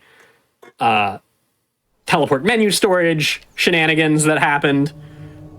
But I tried so hard to not have the elevator happen, but That was there's only so classless. much you can practice. Like you can practice it all day and you can still just slightly miss it. And it's I just like, mean- well, that's it. Yeah. You had Gotta like, what, a load. week to warm up? So I don't think you were running this before Zayden asked. I mean, I was warming up with that trick before we started, like, constantly. Like, even at, like, 9, 10, I was still, like, running it, so... Because it was, like, the only trick I could practice without messing up the backup saves. I see. Chat makes a good point. You have the 0.4 at the end of the 222-22. We gotta redo it. Yeah. 0.4? Oh, what? I'm confused. Run it back. Yeah, you have to make it. Higher You have to run. make it a 0.2. Oh. Well, we probably started time slightly too late, because I didn't say it. I don't know. It's a 222-22.2 in our hearts. Exactly. Exactly. It's Close a 0.2 in our enough. hearts. Another How's the thing door that would be with the cool two for squared? chat is if they knew where to find y'all also. So please do. Interestingly enough, I think 2222 is still like pretty high up there in the leaderboards just because of It's better. It is. It's better than my actual PB. Wow. Very impressive. and that's with the Mine load too, time. easily. So And that's with load times gone and washed. Former all right, do you want to world record say holders. social stuff? Well, Sure. I have a YouTube that I put the world records on and random gameplay of like VODs from my Twitch. I also have a Twitch that is the same name that I'm going by here. Like my Twitch, my YouTube, and my Discord all have the same name of Herding Oats or Herding Goats, whichever you want to say. They both work. Do you guys have anything you would like to talk about? First of all, since Goat didn't say it himself, he has some very good guides on some of the categories on his channel. So I'd That's recommend true. checking I those out if you're interested in getting into Yeah, the run. there are some guides for this, for most of these speedruns on there. I don't have a real guide for this category, although I do have a fully commentated run of this category that is almost a guide, which is the which world is also record. the world Practically a record. guide. So And if you then- wanted to run this category, it's probably a good thing to watch either way. So Yeah. And then, of course, Nine Souls Speedrunning Discord, which is linked on the leaderboards. And I guess for me, I have a Twitch, YouTube, both under Lurks. And then I mentioned this at the start of the run, but I also help manage along with a bunch of other people the Nine Souls community account, which should have an interview with the devs dropping sometime soon because should be getting that. supposedly. I was supposedly. told I was getting the responses back this week, all right? So sometime soon, hopefully. Okay. After waiting for 3.5 And months. then most of the people on the speedrunning community really like the boss mods. Yeah. But, Check out like most of the Thunderstar. people play that. But there are a few runners, but it's mostly me who runs the game. Full game isn't too active right now, but who knows? You could be the one to change that. Exactly. Yeah, we're I'm always happy definitely to the help. main runner of longer categories, or like the medium length categories. The shorter categories, you can find Sun Tzu sometimes Pochi, sometimes Rivals. Yeah. Sometimes me if I feel like running the short categories one day.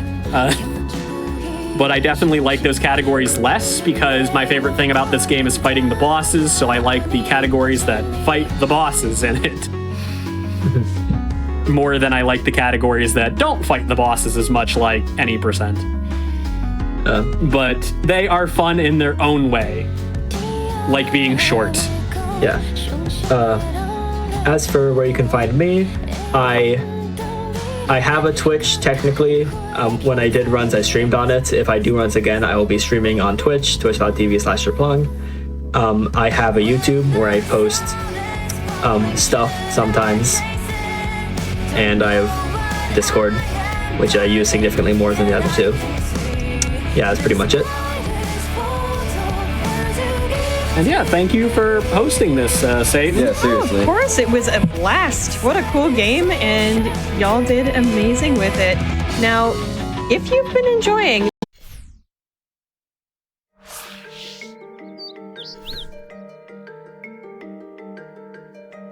with Creature Corner, this is your GDQ Hotfix show about runs that feature creatures, the non-human animals or non-human other stuff that you can be in games. And we just had a fantastic run of Nine Souls. That was so much fun. So many creatures doing maybe mildly unspeakable things to other creatures. But this game should be a little bit nicer. This is the classic from the mid-2000s era of gaming, Legend of K, real level completions by Rocher. Have fun, slice them up. Hello, GDQ. Hello, everyone. I'm here with Shovel Claws, and we're going to present the Legend of Gear Anniversary run. So it's basically a remaster from the 2006 game, and I'll be happy to showcase that. Yeah, hi. I'll be commentating. Rocher's going to mostly concentrate because this game is weirdly difficult. We'll talk about what the game is like as we get into it. I guess before we start, I should explain real level completions. Basically, any percent is a completely busted mess with a lot of void walking and just weird nonsense of running into invisible level triggers that end the stages. We're going to This have is some of that. not that. We're going Yeah, to have it- some of it. It's not glitchless, it's glitchless because it's fewer, you know. It's still a really weird run. So don't think it's gonna be like us running around doing nothing interesting for 40 minutes. It's actually a lot of fun. This game's cool. Yeah, so let's do a quick countdown Yeah. to start the run. So we'll be starting in 3, 2, 1, go. Yippee! Good luck, Rocher. So we're gonna start in the cat village. Of course, we play as Kay here. Kay lives in a society that has been taken over by, I think, gorillas and mice, or rats, I think. Rats. They have taken over our quaint little town, and Kay is going to start fighting back with his uncle. So we have to do a little bit of fetch questing here. The basic form of movement in this game is rolling around. You'll be seeing Rocher doing those rolls and stopping them immediately, because if you hold down the button, you'll actually roll for a lot longer. We'll use that occasionally, but it's pretty rare, so don't worry about it too much. These rolls are slightly faster than just running. We also have a jump and a double jump. Basic platformer stuff. We can also climb on ropes here, as you'll see over the water here. This level is mostly chill, but we're gonna come up on the first, like, big skip, as you could say. In the main game, you're supposed to learn how to fight with your master here, and after learning how to fight, you're supposed to go back and forth, fight a few things, take care of the gorillas, make yourself a outlaw bandit guy, and your master dies or something like that. But we're gonna do only the last part of that, so, you know, rest in peace, master, I guess. As we can come over here after talking to the master in Italian, because it's shortest, I remembered, and do a little coyote jump onto this ledge, and ledge grab this extra ledge here to get to the ocean cliff. That's a cat, not a coyote. Well, Need to inform you. I guess when you put it like that, that's true. But the ocean cliff here is where we're going to have our final training with our master and get ambushed by the gorillas because they know we're staging a revolution or whatever, some ominous plot against them. And so by doing that jump, we can skip basically the entire level. Cuts out definitely a few minutes.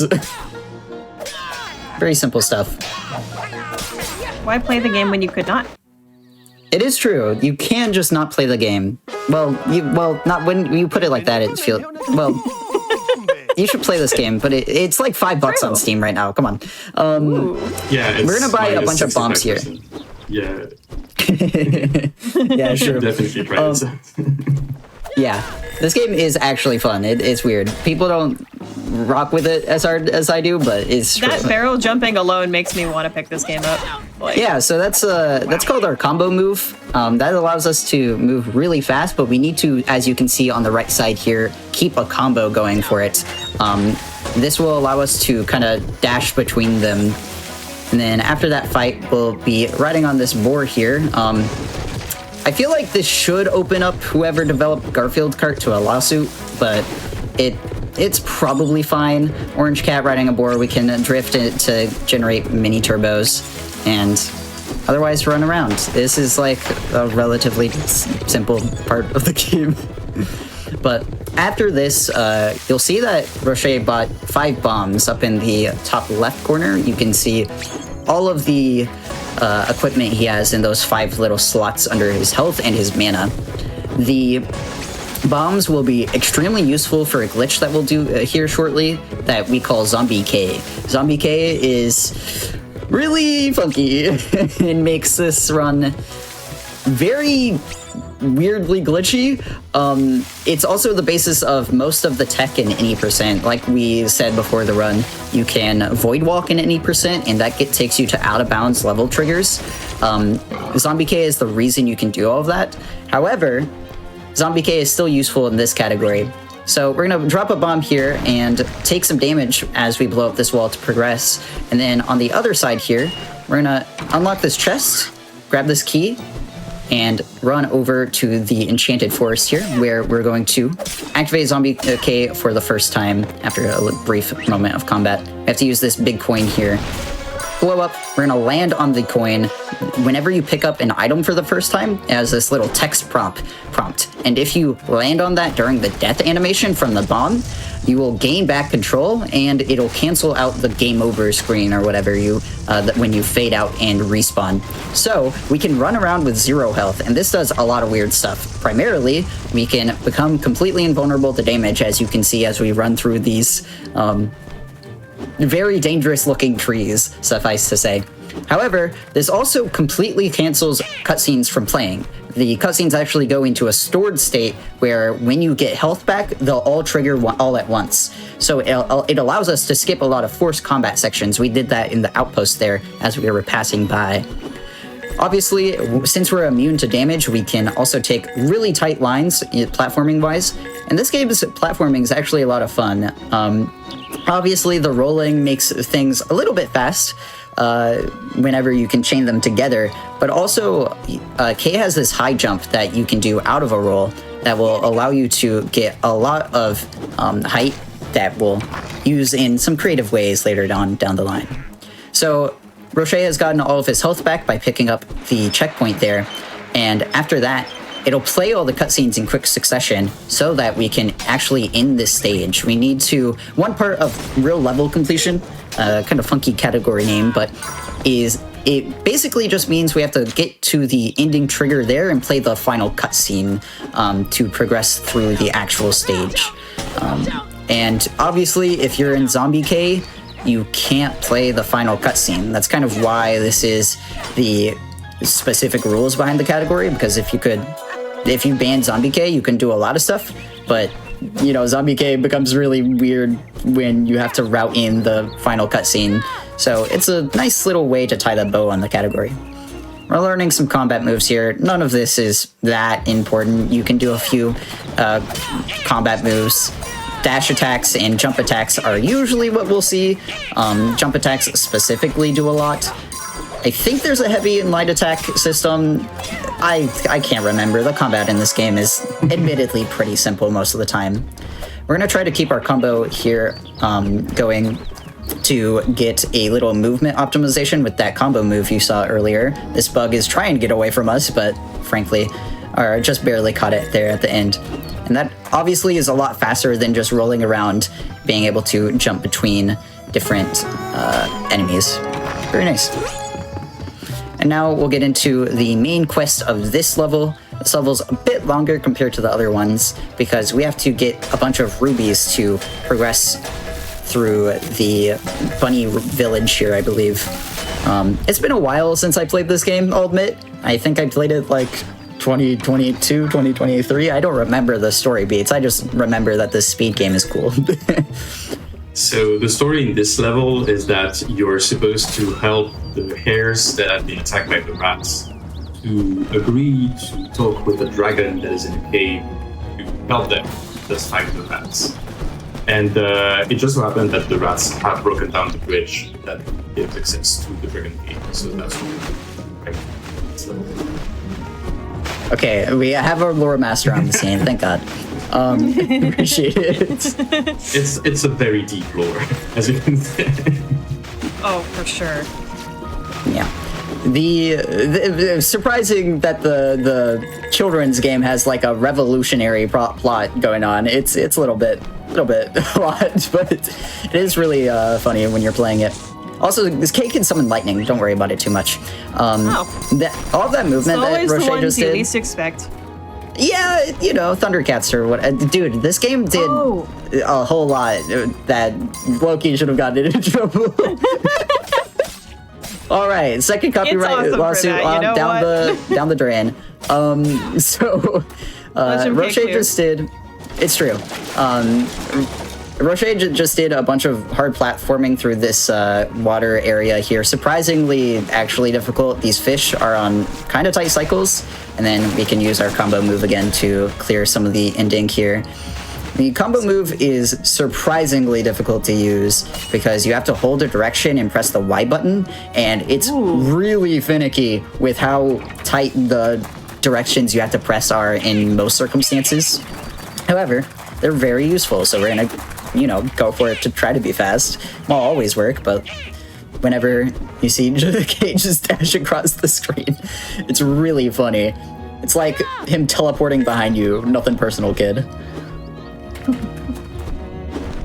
I say it's slightly personal. You did like kill his guy or whatever. So we're gonna get another ruby. Another ruby. Very simple. Yeah, the combo move our is way the primary movement of the game, and in this chapter specifically, you try to optimize it a lot to make sure that you have the enemy positioned correctly and you have enough resource just dash around and minimize the movement that you have to do. Because the combo meter is like weirdly fast when it drains.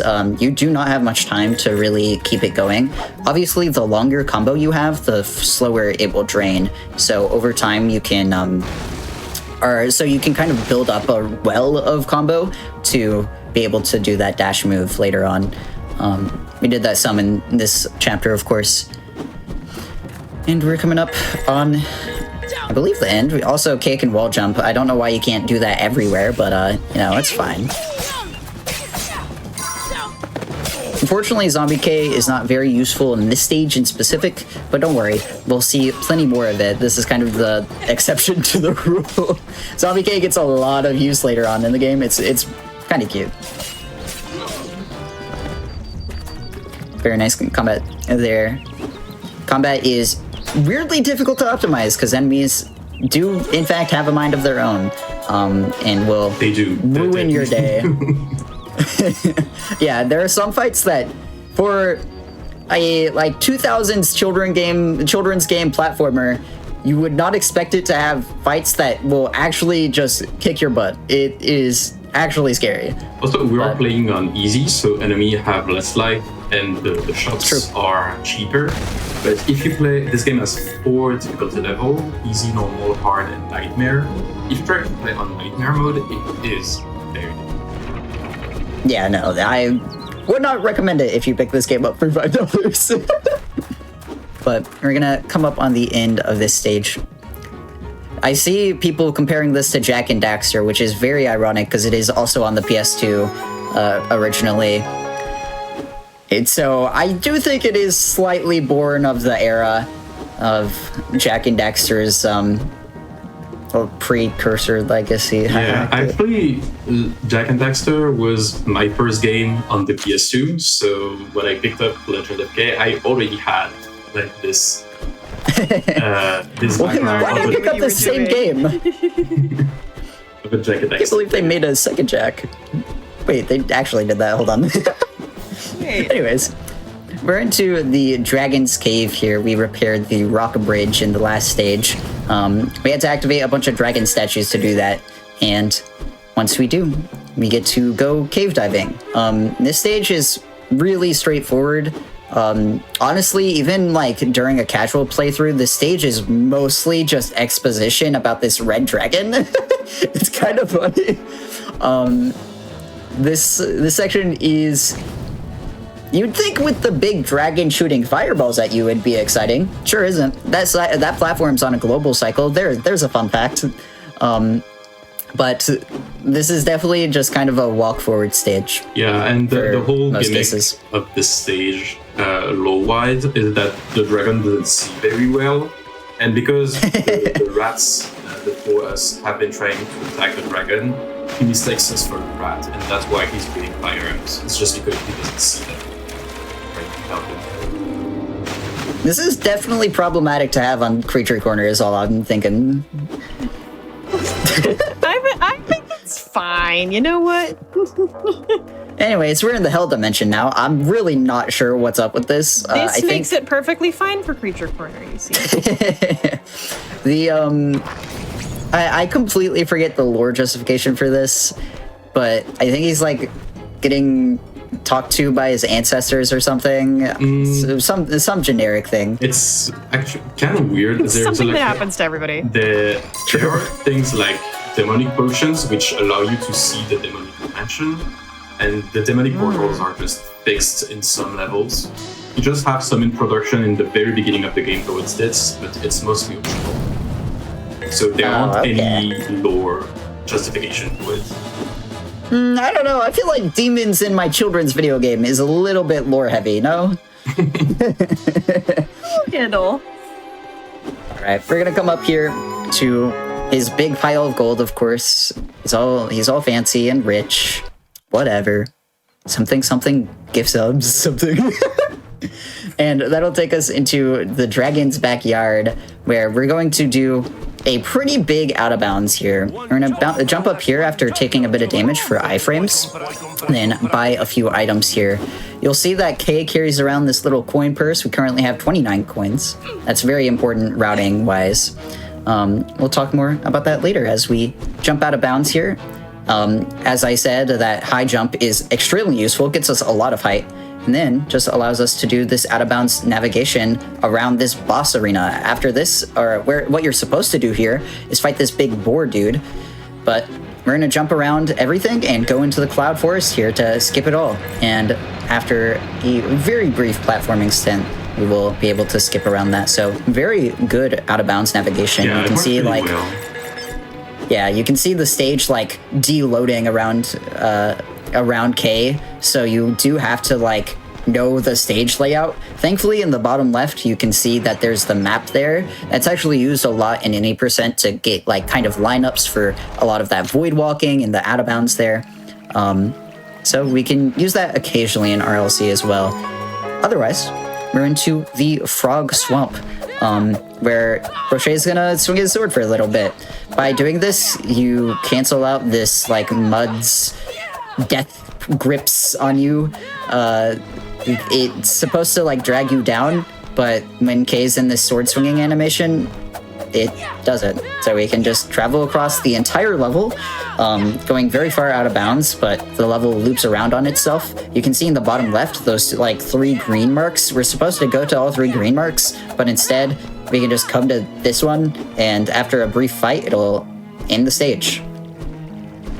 Jump on the lily pads here to speed up a little bit. You're supposed to get also like a new weapon, the claws, also Ninja Turtles. So we just killed Raphael, dude. Oh, never mind, he's fine. Okay, I take it back. My bad.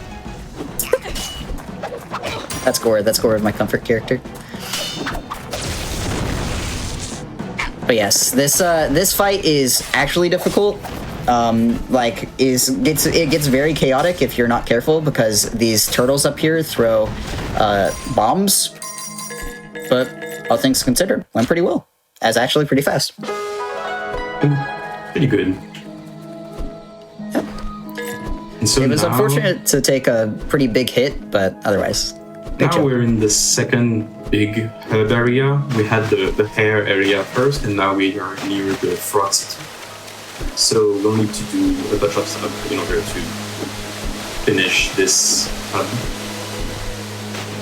Yeah, so one thing we should talk about is swimming. Swimming is slow, so we just jump out in and out of water. I guess it makes sense, you are a cat, but occasionally there are like currents that will swim alongside to... That's funny, arrow snipe.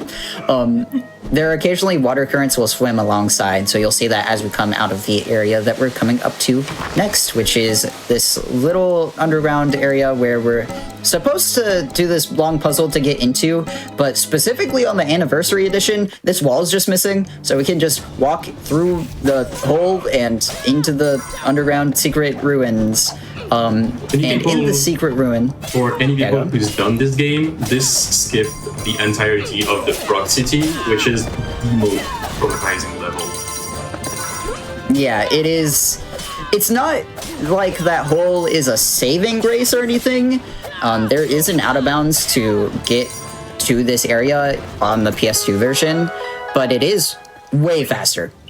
After this brief fight in the ruins here, we're gonna blow ourselves up and activate Zombie K again, which allows us to go to the exit of this secret ruin, but the cutscene doesn't trigger since we're in Zombie K to go out. So that allows Rocher to get out of bounds here and do these really difficult ledge grabs, as you can see, a little bit too far forward on that one. So we're gonna have to come back out and try it again. But these ledge grabs are really precise, and that'll allow us to do a skip once we get lined up here down to the bottom here, and that'll grab the collectible here at the bottom that we're supposed to do. I believe that is called the crocodile skip. Skips a whole lot in this underground ruin. This underground ruin is really annoying without that. I remember it from my casual playthrough, and it's tough. Yeah, it then is. we just grab a heart. It is basically the water temple up later in the cave. Yeah, it is, and it's as bad as that sounds. It is that bad. After we grab the heart, we automatically get teleported out because of that stored cutscene property that we mentioned a few levels ago, where Zombie K will store cutscenes until we get health back. So very convenient to route that all out. Very nice skip, and that'll take us all the way to the other side of this hub area in order to do a little bit of dungeon crawling again. And then after that, we'll finish this level up. We're gonna skip this little fight here. We don't want to touch this platform because it'll lock us into a fight. And then after we skip all of that, we can go outside. I'm gonna grab this health potion for later. Health potion's a very convenient way to immediately disable Zombie K by just using it. So we can use that in a lot of places that you'll see later. Into Turtle Fort here, which is where Zombie K finally learned how to wall climb on something else.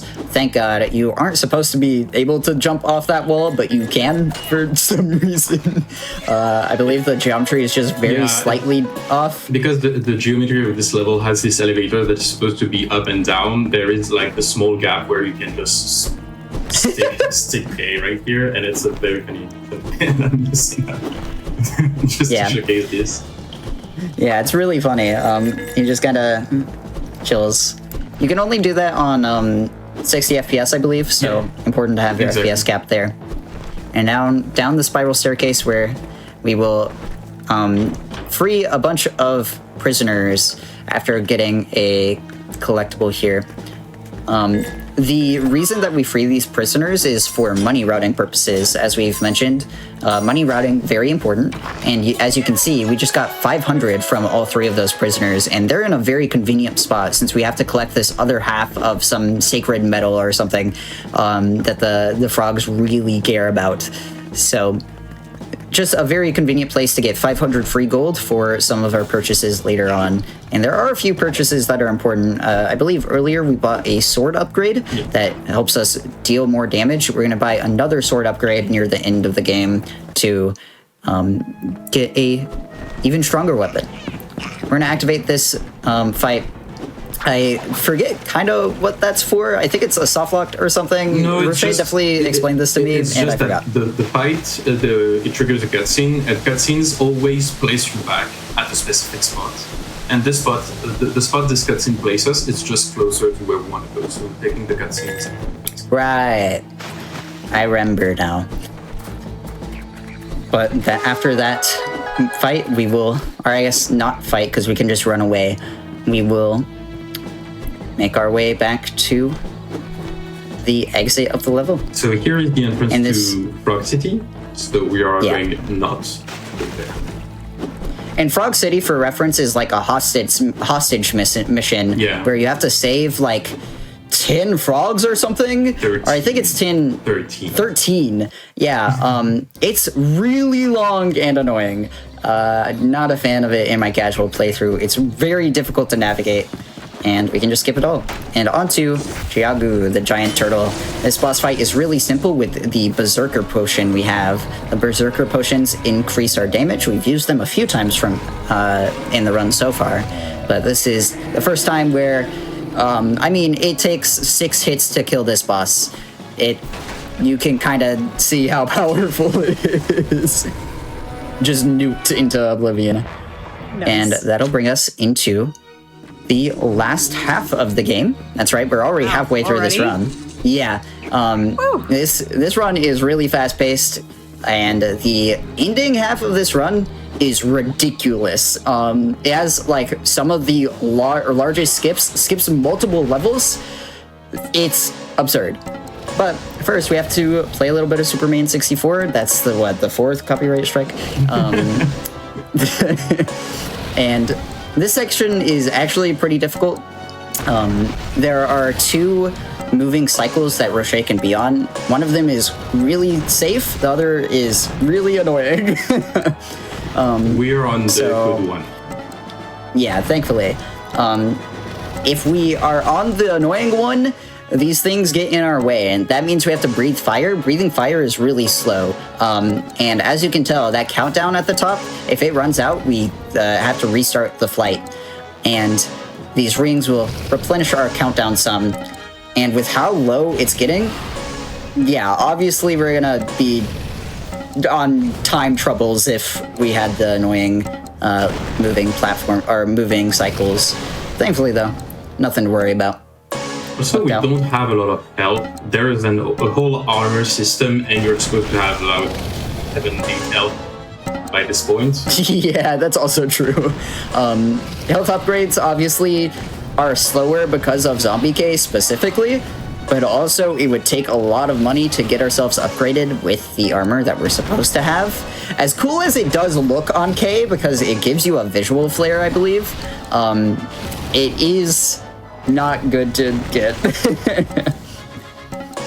We'll be flying over and this fireball just went straight through the bomb for some reason. I don't know, man. I think the bomb just read you, kind of like a book, Loki. The flight will end and drop us in the Forbidden City here. The Forbidden City is kind of the capital city of the pandas. There are multiple species who are under the reign of the gorillas and rats now. I said rice, combining the two. Don't worry about it. We're gonna skip a whole lot by climbing out of bounds here. We did that long high jump that we mentioned earlier, and combine that with the sword slash downwards, which gives us barely enough height to get on this tree and climb through the invisible grounds, floors, roofs. Everything is invisible sometimes because we run out of the level of bounds to load them. Obviously, this is a very difficult movement section. It isn't the most abysmal thing to miss because you can retry it, at least kind of, but it is slow to fall out of bounds. Until here, where we're going to grab this checkpoint for some safety and make our way over to another skip. And this area is multiple interconnected levels. By doing this skip, these two skips, which we're gonna have to unfortunately retry this one. This one's really precise. We'll talk about it in a second. The hardest game in the game. Yeah, 100%. Not a huge surprise if it takes once or twice. We need to roll K into this chest, hit the chest, and as we hit it, jump, and then hit this really precise double jump. Very nice. Into this house, and this house will have us on the other side go to a completely different section of this level. And this Forbidden City area is another hub area where multiple levels are interconnected. We're on this long quest to save this panda revolutionary who's been imprisoned by the gorillas and rats, and by going out of bounds there, we are skipping multiple levels. It is a slog of a quest line. There's a big dungeon, there's multiple levels of this exact environment, but you're going through different areas. It is a very big skip. Having this is a very big deal. And is why, it's nice that this run isn't glitchless and is real level completion where we can still skip levels, even if in different methods. So it makes this category pretty cool. And this is the prison, where we're gonna have one little fight, and then after this, our panda revolutionary on the other side of the door there, who I believe is also a kid, just like us, will be on the other side. I don't remember, but it's probably Interesting. I could be wrong on that. Maybe the Legend of K lore masters will get mad at me, but I'm sorry. I do love when kids media is like, we're gonna make kid protagonists, and then they have them do things like Revolution. Also, I don't know if you've awesome. noticed, but concerning the revolution, I don't know if you can see it here. Yeah, we have this. This game is pretty heavy-handed. Awesome. It's so cool. Oh, I love this. But yeah, we're gonna be off onto the next boss fight here on this big pirate ship. So we need Where? to go there to trigger the fight, and then the fight goes on. Yes, Cheney here is really simple. We just have a couple of like ad waves and then a couple of hits on the boss itself. I believe this is split into 2 phases. Yeah. And I think we're just barely not on phase 2, unfortunately. Oh, this is bad. Oh. Because Cheney can actually one attack from Cheney does 3 damage. So I have 4 health points and I got hit by the rat. No, okay, unfortunate. Just gonna restart then. That's not a big deal. But yeah, Zayden, how you doing? This run is coming on the tail end of some pretty wild stuff. Tail end. You didn't just Okay, make a well. creature joke, did you? I didn't intend that. It's a figure of speech, man. What do you want? No, I'm having a great time. This has been a lot of fun, a lot of really interesting tech. I have learned a lot about this game. Surprising, and right? I hope chat too has built. Yeah, right. I mean, I knew this game was cool. I knew it was a good speed game, but I'm learning about many things. Yeah, Like and angling your stick really precisely to make damages. it's true. The like really funny thing about this level or this game is that this is the longer category of the 2, and you know it's still a bunch of funny tech stuff that any percent is. Sorry, That's I'm such so an sorry. unfortunate hit. He's not supposed to hit unlucky. me when I'm. Yeah, that is a little bit odd. I've certainly never seen that. Yeah. Knows we're on Oh, a well. marathon. It's a run. Yeah, there's always the one boss. Before. All right, hit the button, Richard. But yeah, I mean, like, any percent is a really ridiculous category. Like, you really wouldn't think that so many glitches for this game would exist and that all of these like out of bounds triggers to skip entire levels by just going in void walking as zombie K would exist. But maybe this is a fun fact for the GDQ people. That's what happens when you have glitches and stuff glitch onto game, because this was one of his like side projects as he glitch hunted Ocarina of Time back in the day, which is ridiculous.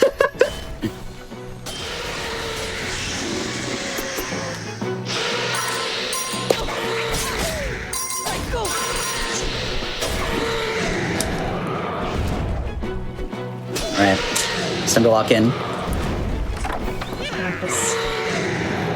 This big snake guy is like legitimately a like terror.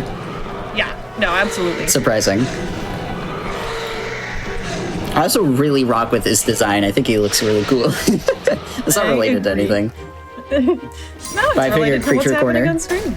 Exactly. We like creature designs. It's kind of a Oh, big that's such an unfortunate sword attack. Maybe.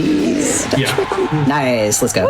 Yeah, unfortunate very nice. down slash there, but managed to clutch up with the things respawning. The big like tiki statues. I don't know. They're big like wooden things. Don't worry about They're it. called zhongs, and they're supposed to be like urns of the soul of the dead that are imbuing you whenever you slash them. It's kind of weird. This seems like disrespectful, but I'm not gonna question it too much. I didn't know that. Anyways, why am I the one talking so much during this run? Anyways, we're on to the beach now. We have landed our pirate ship safely. Don't fact check that. And we're gonna do something called beach skip here, where, as you can see, we've This Used a few bombs, unfortunate. This crab did not have the behavior I wanted him to have. Yeah, I mean, look, they do it. He got scared, okay? Had to shuffle away. Can you please nicely ask the crab to behave?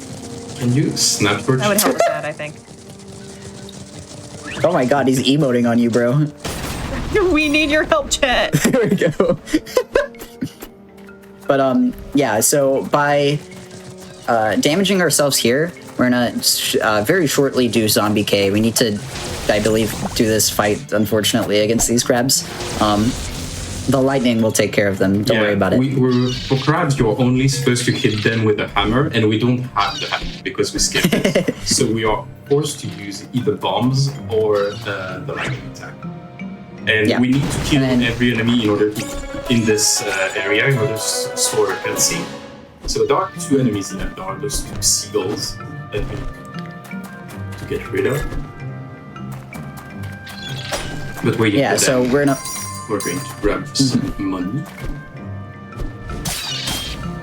Yep, activating Zombie K, and this will allow us to here very shortly after killing those two seagulls, we get to swim it in the water, and halfway through our swim here, we're going to activate this health potion that Roche has had for like the entire run, and the health potion here, right as we start drowning, will reactivate the cutscene that we stored there and allow us to swim for double the length and allow us to get on the other side of this beach, which is where the level end is right in sight. Like, you can see it down there on the beach. This skips quite a lot of like dungeon crawling and combat sequences, so extremely good skip. Skips quite a lot of this level. We're gonna make a quick pit stop here in the Basalt Grotto. This area has like the most money in the game. You can see that we're suddenly very rich. We have $2,600, or I guess coins to our name. That's not enough for the things that we want to buy for the end of the run. So we're gonna do some platforming up here on these chests, which we can also combo dash to, fun fact. Hit this button in order to progress, and come back to the chests in order to get all of the money there. That gets us up to 3,000. We will get a little bit more in the next room, I believe, and that'll put us up to, I believe the final count is like very slightly under 5K. We picked up most of the money we need. Most of them were on the beach, and those were the last two chests. Yeah. But we're gonna end this stage very shortly and go into the final little stretch. This run is very close to ending, only a few stages left. The end of this game takes place on this like forbidden volcano where my memory is so very hazy on the end of this game. In all honesty, they're doing some evil ritual to make them all powerful is what I believe is happening. It's a kid's game, what do you expect? Classic, yeah. You know, it's like I've heard that in Aesop's Fables. That's like as classic of a thing you can do. Go to a volcano and do something evil. Like, it's what they're made for, basically.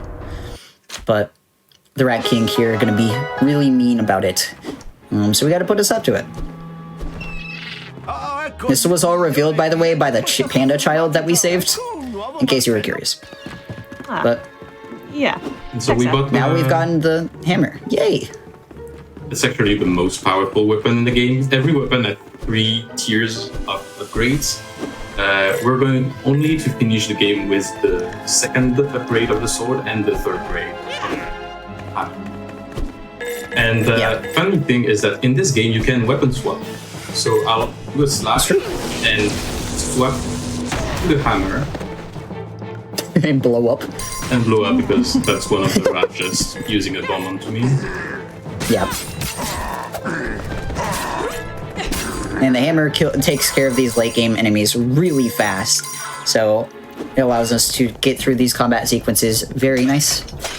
In this level, we're going to do a pretty tight out of bounds here by high jumping here, clipping through this wall, and navigating this out of bounds area using this map and some of the very brief flashes of sight that we get. to climb up. This is all very precise, by the way. You can see Rocher is falling off because of how precise this is. You really don't want to move too far forward. Jump on that pipe and Ooh, get very through. nice. Activate that cutscene. Activating that cutscene to jump across the void there. Grab this chest for a health potion. This will allow us to do Zombie K and deactivate it later. To another then- copyright Final- infringement. Yeah, we're playing Donkey Kong now. Oh, We even I have didn't know the we man were doing himself up here. 5 for what? 5. DK Donkey Kong? Some are saying Oh. he's the leader of the bunch. Anyways, we don't kill him. That's not how I remember Donkey Kong. He has a game to make 20 years in the future, okay? We can't kill him now. We're gonna do Zombie K here by dropping this health potion, and then as we die, we'll fall on it, activating the text prompt and getting the health potion back. That'll allow us to be completely invulnerable for the bulk of the first part of this stage. This stage has, as you can tell, a lot of deadly explosions and things that will kill us if we touch them. And especially at only 4 hearts, this is the perfect place for Zombie K and its invulnerability. Zombie K is the coolest strat name. I just want to say that real quick. Yeah, it Huge is props to a whoever little came up with that. morbid if you think about it, but it is Yeah, pretty it's cool. Great. It's like cool in like a Rob Zombie kind of way. Yeah. I guess that's why his last name is like that. Anyways, Zombie K is done now. We're gonna quit out to the menu and go back onto the actual intended route. The fact that we use the potion and the fact that you can drop the potions whenever you have max health or max mana. Yeah. The potion makes you able to zombie game pretty much any way you want. And this is the true spot that we wanted to have this game. Yeah. It is like such an extremely convenient spot to have this really niche mechanic come in handy. So, why can you drop potions? So you can pick up other items, I guess, but like still. So we're gonna activate it here. Yeah, didn't take enough damage. Yeah. You were too good to activate Zombie K, and sometimes that's a legitimate skill issue in like the reverse way. You're like, it's like the bell curve. But Yeah, we'll activate it that here should be using the good. magic potion. Yeah. That'll allow us to do this second half also completely invulnerable. We couldn't get across around that checkpoint earlier, but also I think there's like some level thing that soft locks you if you don't cancel your Zombie Here, K. the jump that I in the middle. just did, if I missed it and that triggered the save point, it would have stopped me. I prepared a backup save just in case it would happen, but it doesn't really happen often. Yeah. But now we're just gonna walk on the lava floor here since we can. Thank God they have collision, I guess. And then on up to the end of the run, Death Canyon. Where have I heard that before? What is that? The 6th. Actually, anyways. dying in the lava is a cutscene, so because we are in Zombie Cave, we don't trigger that cutscene. But as soon as I'm going to touch the save point, the cutscene will trigger and I'll the health point just because.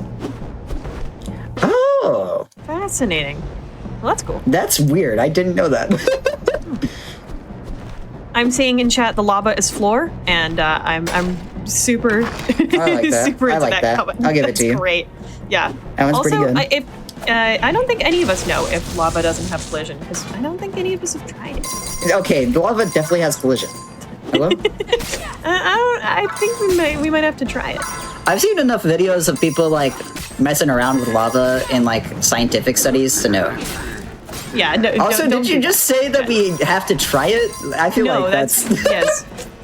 I'm Don't renouncing try my it. previous statement.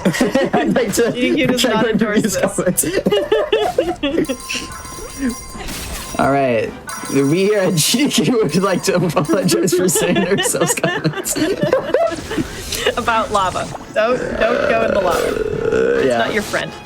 This fight is very conveniently placed right after we get a big armor piece. These armor pieces give you temporary extra health, so we can kind of just like face tank most attacks and wreck all of them. And then we have to do that in order to get the key to unlock the door here. And obviously, since we have to play the cutscene at the end, you know, real level completion, you know how it is. And we're coming up on, I believe, the final level. And I just got super lucky. Oh, that So- drop is extremely rare. It's about a 10-12% chance that if you don't get it, it just like straight up. Having this makes me able to do the whole final fight in 2 phases for each boss. Whereas Yeah. if I didn't do that, I would have had one of the phases of the boss in 3 cycles. Yeah, extremely lucky Berserker potion there to actually do the final boss quickly. It's not like the end of the world if it doesn't spawn, Yeah. but to have such a low chance right at the end of the run is rough. Especially when it saves quite a lot of time to skip the phase. But we'll be making our way to that fight here shortly. Take care of these rats. They didn't stand a chance. And we're going Really, to truly figure did not. another zombie cave, but for that we need to lose our armor. Yep. So we're gonna. Okay, buddy. Okay, look. Okay, are Kay has you turned into a alright? moth, I I guess. think Kay heard my previous advice and did not hear my disclaimer. I Oh, care. no. All right. Activating Zombie K to allow us to come over here, squeeze through the lava. Maybe Kay had a point, and jump across to the door, through the door, and skip a very long section of combat. Very And convenient. doing this allows us to not trigger fight and save a key, which we use Yep. here. Also, we don't care about explosions. I mean, Yeah. we work on lava, so explosions are just a thing. Child's play, really. Well, if you think about it, like Kay is one of those, Child. so like I get it. There you go. Genius. But we'll make our way to the end of this level and onto the actual final boss. Yippee! You can hear Kay a grunt of health as Rocher uses the health potion. It's really funny. That's great. Spend the last of our money on some Berserker potions that will help us through the last bit here.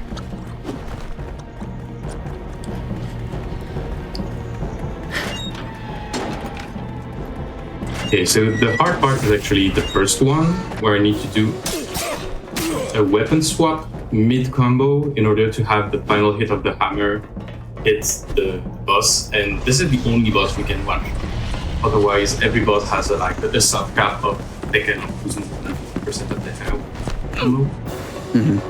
And now we're at the final boss, which is pretty simple. I mean, it can be dangerous, but as long as I'm doing this, it shouldn't be that difficult. Yeah, this guy is way too slow to deal with us. Hello? Look at us. This Yeah, so get ready on time. We will destroy him with our extra Berserker potion. So we just need to wait for his attacks. One more Okay, phase. and time will be when the last hit on this phase will be done. It's real ugly during this one. Alright. One more hit, and then that'll be... Oh, real levels completed? Well, real levels all complete... Well, we can workshop it later. Don't worry about it. And time. And time. Well played. GG's. Nice. Very good job. That was a blast. That was a good time. Actually, I had my split right to the side, and the beginning of the run was very solid until that unfortunate second boss. But it was otherwise Yeah. really good run. Yeah, it was a fun run. I had fun. Totally. I hope chat Me had too. fun. Learning about chat this did. weird little PS2 platformer that is weird. Like, this game is weirdly competent, is kind of how I describe it. You'd expect watching this that this game, like, sucks. But it's like, I played this game in 2023, and I left a positive review on it, on its Steam page, is what I ended up doing. I played this game for, like, 11 hours. I honestly think this game could be considered as one of the hidden good games of the PS2 and didn't deserve Yeah. the love, didn't had enough love. This is definitely a game you can pick up and clear in 10, 20 hours. If you really want to do the whole thing the game has to offer, then there is the scoring system of the game, which is pain. Don't worry about it. But yeah, this game has actually quite a lot of things to offer. So Yeah, it's definitely like more expansive than you'd think. And it's, aside from very small stints, I don't like some of the levels. Womp womp. This game is like extremely competent for what it is. And you can play it all for $5. So come play it, give it a try as a speedrun. I tried it once. It was hard. But that doesn't mean that you can't stick with it. oh, also We have guides on one final speedrun.com thing. and stuff. Because we did so much zone decay, it actually bugs the credits, so the credits is actually empty. It's the last final straight of this game. I also didn't know that. Why? When did I talk through the run? That's wild. Oh wow. Just yeah. Congrats, Nobody this worked game on is- this. Nobody worked on this, exactly. I was Nobody like, worked on this. It just came out. I don't know. I was like reading it. I was like, who the hell is DVD leading logo? What? FMV editing is not a very normal name. I've not seen. Yeah, that's an interesting one. Anyways, Rocher, you have any awesome. shout outs you want to do? I just want to thank GDQ for having me. Shout outs to also the French free streaming community, which got me into speedrunning. True. And who I work for and doing the GDQ streams in French and everything. So yeah, and it's a blast to be able to be part of the as a runner. So yeah, thanks for everyone. Shout outs to the few person in the K community and to everyone just wanting to play this game. And thanks you. to you also because you accepted to do the commentary because I wasn't able to have someone from the community because the time frame was not ideal. But you did a wonderful commentary, and I'm so glad to have you on this one. Yeah, no problem. Thank you for asking me. Like, literally the only reason I'm on here is because Rocher posted that he was running this, and I was like, Legend of K mentioned, hello? I did not expect to hear about this game on It's true. Hotfix anytime soon.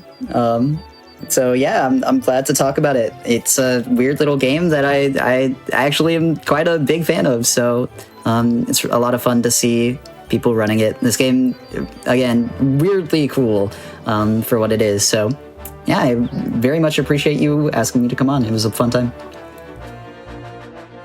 Yeah, y'all did absolutely wonderful. And once again, thank you for submitting this game. I do want to just quickly say that we do have GDQ Hotfix submissions open. We have them open year round, but we have them open specifically for the winter season right now. And if you'd like to submit to either Creature Corner specifically or to any show on our roster, you can do so by typing !submit in chat or going to gdq.gg/submit/hotfix. This was one I was so excited to see pop up in my submissions. So very, very pleased that we were able to show it here. And chat, if you missed out on Out of the Box or Creature Corner, stay tuned as we replay both shows after